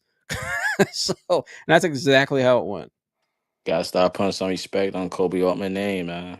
And I think That's for the value for the second round, that's a hell of a value. I mean, I like the kid a lot. I think he reminds me a little bit of Tune is Danny Green when we took him. Second round guy out of North Carolina, second round guy out of Duke, premier schools, played a lot of games in college, right? Could shoot the lights out of the ball. Combo go, Danny Green 6'6", this kid 6'6", 6'5". Very similar. It reminds me a lot of when we took Danny Green. Yeah, Danny Green. Yeah, we ain't had Danny Green for long, but I yeah. watched him run the other night. His highlights, the way he's running and stuff. He reminds me a lot of Danny Green when we took him. Now, and that's a great pick if you can land it. I mean, Danny Green was a really good NBA player. Yeah, he's good. Danny Green was a good role player. He had a lot, Yeah. a lot of value. So, shout out to our contributor here on the Real Media from the Fix, Dan. He said, "I'm just excited to see LeVar Ball drinking drinking in the flats." Yeah, he's coming back, baby. He's making a return. LeVar was here in 18 when LaMelo was at Spire. Now he's back again. So I can't wait for that. Yeah, LeVar will be back, ladies and gentlemen. But let me ask you this too. This is a quick one, just hypothetical. I heard some because we got his brother now. If LaMelo Ball is available, should the Cavs call and try to inquire on him? That's a tough one, man. I don't know if he's really. I'm gonna look it up right now as you're talking. To actually see what they're doing. But I know some people were like, called me. They're like, "Hey, man, we should go get his brother now." That's a tough one, man. Oh man, I don't really know what to say about that one, man. Like I wouldn't mind seeing LaMelo Ball in Cleveland. I mean, I think he could do some of the things Darius could do. He literally was putting up 30 points per game with the Hornets. I know it's in Charlotte, but he could play make, he could score. Bigger player. But am I ready to give up Darius Garland for that? Oh man, I don't know, man. That's kind of. I had to really think about that. I had to think about that. LaMelo is nice though. LaMelo could have made the All-Star team. I don't think he made it. He could have made the All-Star team this year. He just got to be in a put him in a winning situation, man. Let's see what he could do. Here's the latest on LaMelo from Sham Sharania. Potential LaMelo Ball future with Charlotte is a conversation or something along those lines. I think if you're Charlotte, you coming off back-to-back seasons where not much winning there, I'm sure they're open to a lot.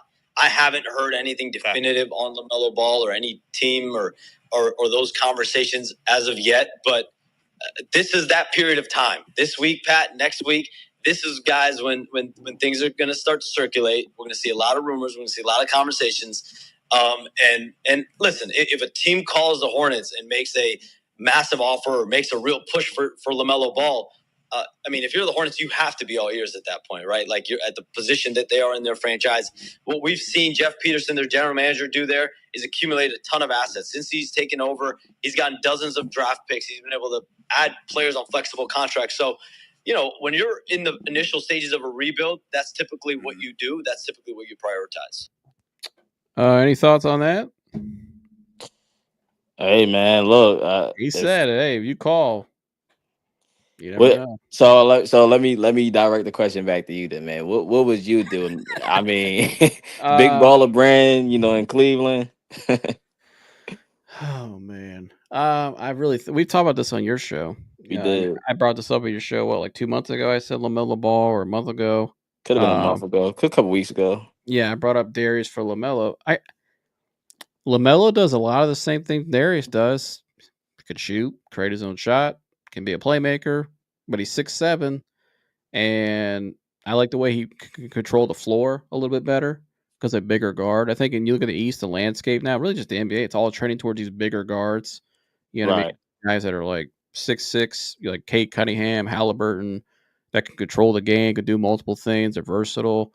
I like LaMelo Ball a lot. I think him next to Donovan would be actually really good because I think LaMelo can be a pure point, but he can also score if you need be. And it's he's got to stay healthy, obviously. But I think him and Darius are kind of in the same boat in that area. Um, Honestly, I don't. I think you're just making a trade, and you're just swapping somebody for more height, maybe a little more upside.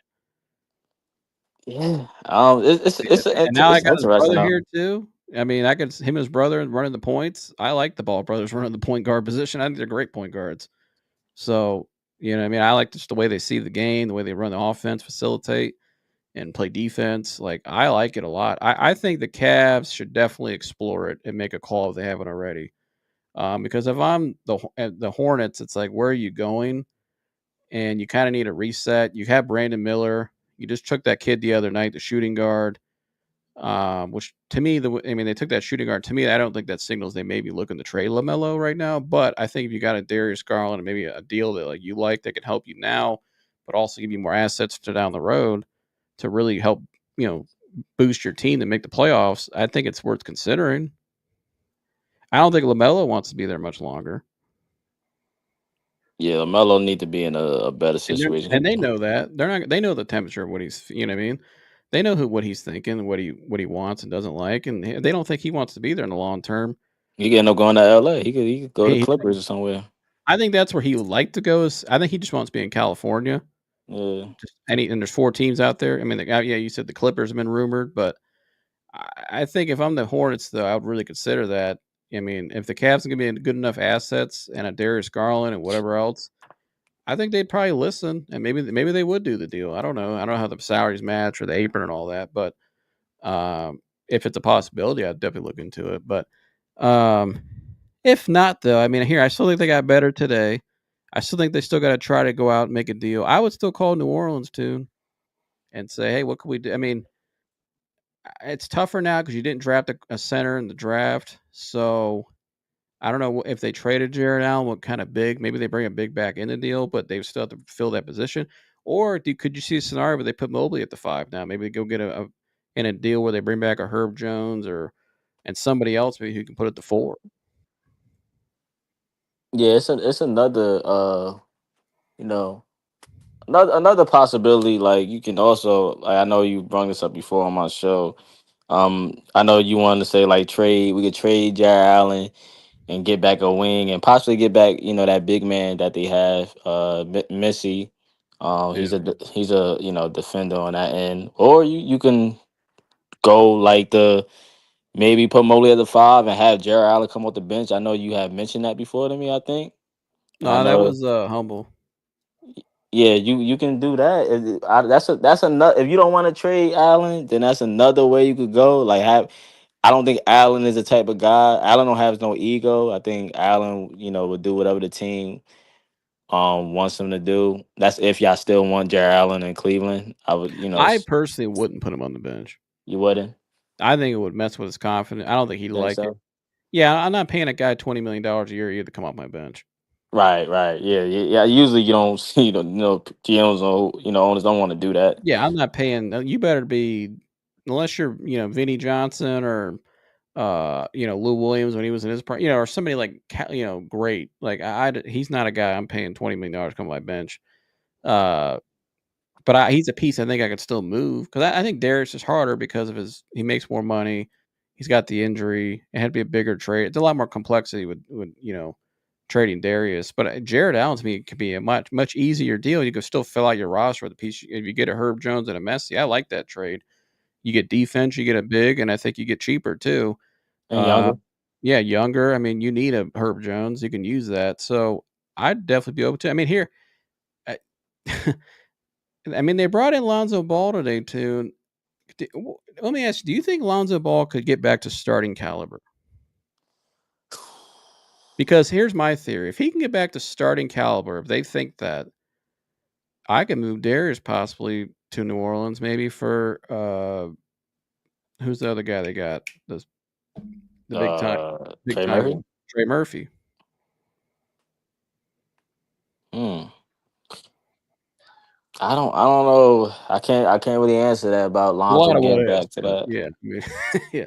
I don't know. I just think they got a lot of possibilities with New Orleans, in my opinion. I think that's the team.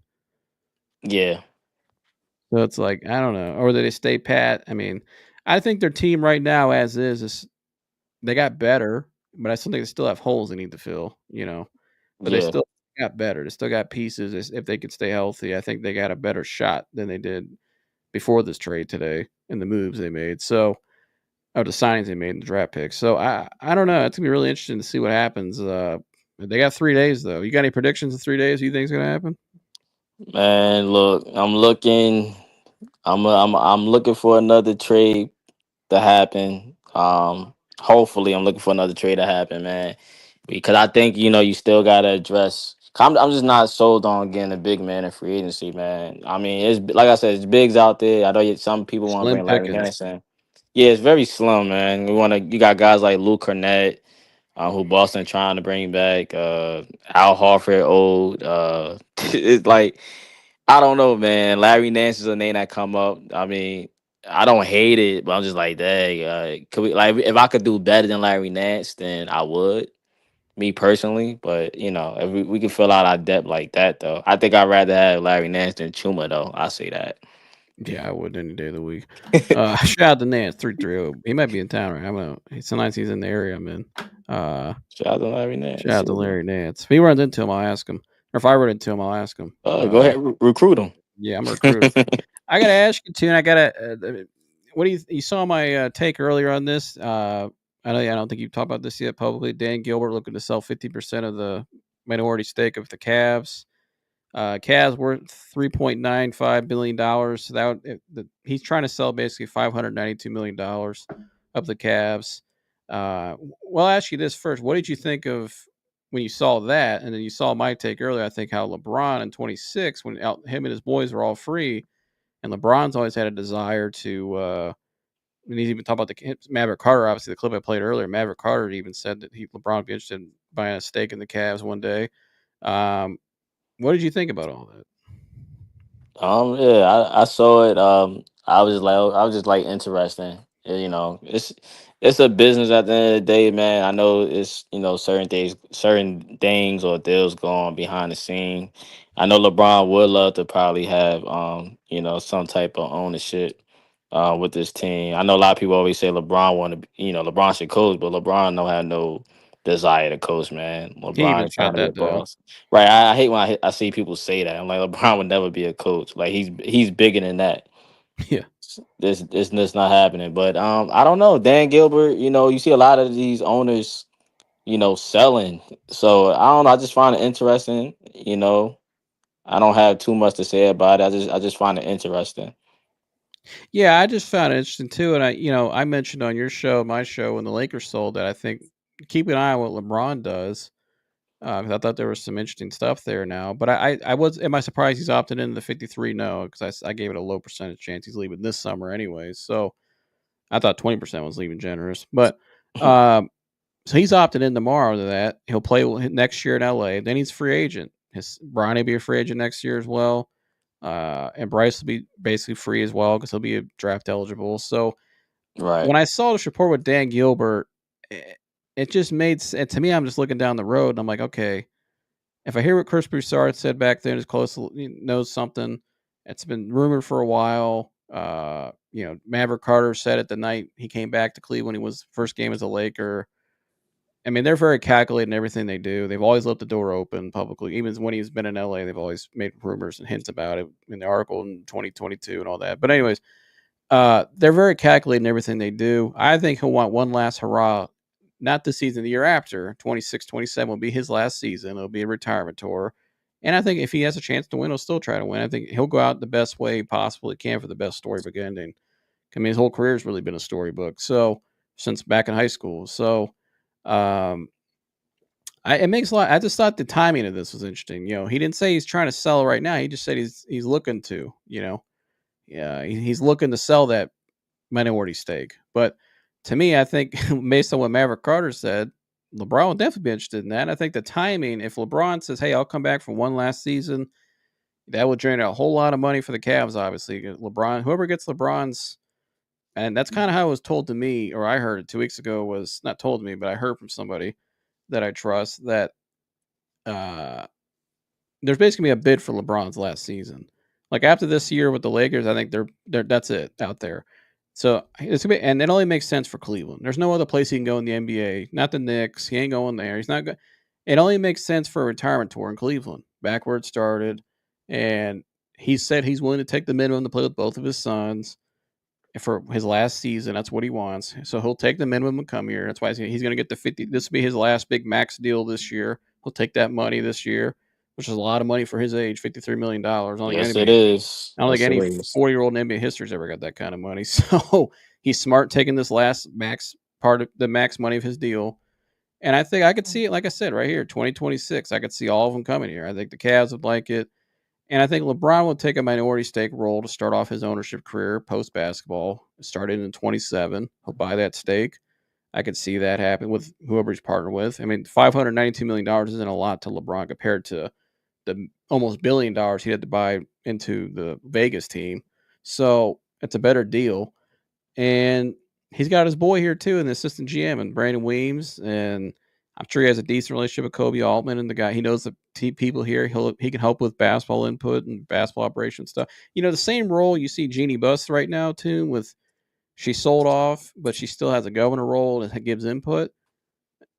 And with basketball stuff, that's the type of role he would have. He would have a minority stake, and he'll have input in basketball decisions. I think it fits perfectly here. Yeah, I think it'd be a perfect story, perfect ending to LeBron legacy, ending it with his sons, getting everybody here and winning the championship. Let's throw that in there. That'd Oh be a yeah, that's most perfect important. Yeah. perfect ending. Yeah. And the reason why I brought this up today, folks, and I waited because LeBron, like I said, I expect LeBron, as people reported today, he will opt into that contract with the Lakers tomorrow. Or no later than tomorrow. So you'll see that today or tonight or tomorrow. He'll opt into that contract. That's a done deal, obviously. So, but I'm looking at what's his last 2 years going to look like. What do I think LeBron's plans are now? Why is he opting into this contract this year and staying for one last season? Because I think it all leads to next summer, and I think that's what it's all pointing towards. So, and we'll see what happens with Jared Dudley too. Jared Dudley's just kind of waiting out in the wings. I still think it sounds like Jared Dudley's most likely coming to Cleveland, which that's LeBron's boy. Get him in here for 1 year. Yeah, I mean, feel it out. Maybe call LeBron, give him some input back in LA. What's going on? Like he's got somebody in the front office. He'll have somebody on that bench. I don't know. It just all seems like it's adding up to 2026 to me. So, but that's a lot. We're full focus on this season right now too, because I think I like this team where we're trending right now. We'll see what we do in the next 3 days with trade wise and all that. But that's why you need to go subscribe to Tune In Sports, because he's gonna be breaking it all down on his channel. Any breaking news, he'll react to it. I'm always over there. Me, Humble, DFJ, a bunch of guys contributed over there. Great channel. Tune, will you tell me they could find you at? Oh yeah, of course, man. Tune In Sports, like it says on the screen. On Twitter, well, on X, on Instagram. Not really active on X like that, but you could definitely hit me up on Instagram and Tuna Sports on YouTube, all together, spelled like that. And yeah, man, just, subscribe, and subscribe to Joseph as well, man. He always coming with the news, man, the great insight. He put me up, he keep me up to date. So, let me say I sub to him too, man. Great platform, him and Mike and everybody that part of the platform. For sure. Shout out to DFJ too. Go subscribe to DFJ. Great. Appreciate tuning in today, Shout out to brother. DFJ. Shout out to DFJ, Philly-based guy. Talks Sixers, NBA. Go subscribe to him as well. Great channel. All right. I appreciate it, brother. I'll see you on the next live, either on your channel or wherever. So maybe mine or wherever. Yeah, So, absolutely, man. Appreciate you, man. absolutely. Thank you. Go Cavs. Go Cavs. Shout out to Tune In Sports, and shout out to you guys today. Appreciate everybody for tuning in. DFJ, Tune, Humble, Mike, even the Universe Galaxy. I know today I had to kind of hold it down in the channel a little bit, but I appreciate our conversation we had in Universe Galaxy 2 weeks ago. I thought it was respectable, and it was a good conversation. It's just next time you come in here, if sometimes when I'm talking, I can't react to comments or I don't want to talk about something. I actually was going to say I don't want to today, but just don't call my people next time. Just keep it respectful when we need to call people names. But no, I don't know. Shout out to him though. Go check him out. I know he's got a big channel, so I don't really know him. I shout out to him though. All love over here at the end of the day. So, but anyway, still a great show today, and make sure you like, subscribe, and share what we got going on here at the Real Media. Mike did his show last night, The Professional Fan. If you like, get a snippet of that.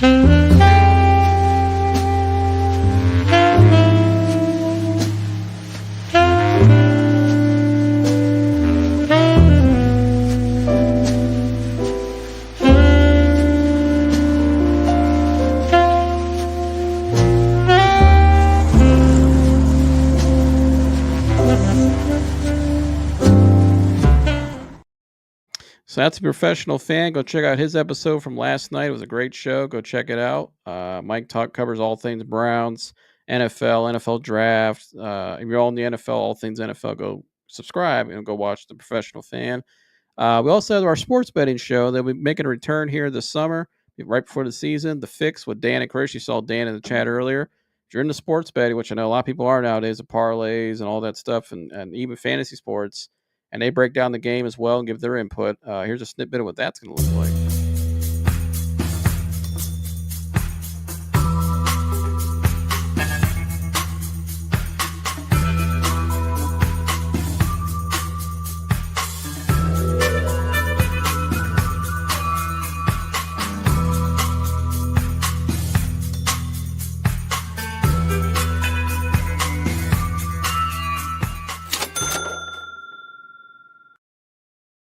That's right. Detroit and Canton's finest are making a return to the Fix this upcoming football season, right before the season. So stay tuned for that. I know they already have their first show mapped out. Dan's got it all mapped out, so I'm looking forward to that. So subscribe to the Real Media, and love all you guys. Like, subscribe, share all the good stuff, and I'll see you in the next one. I'm out of here. Salute to you, Humble.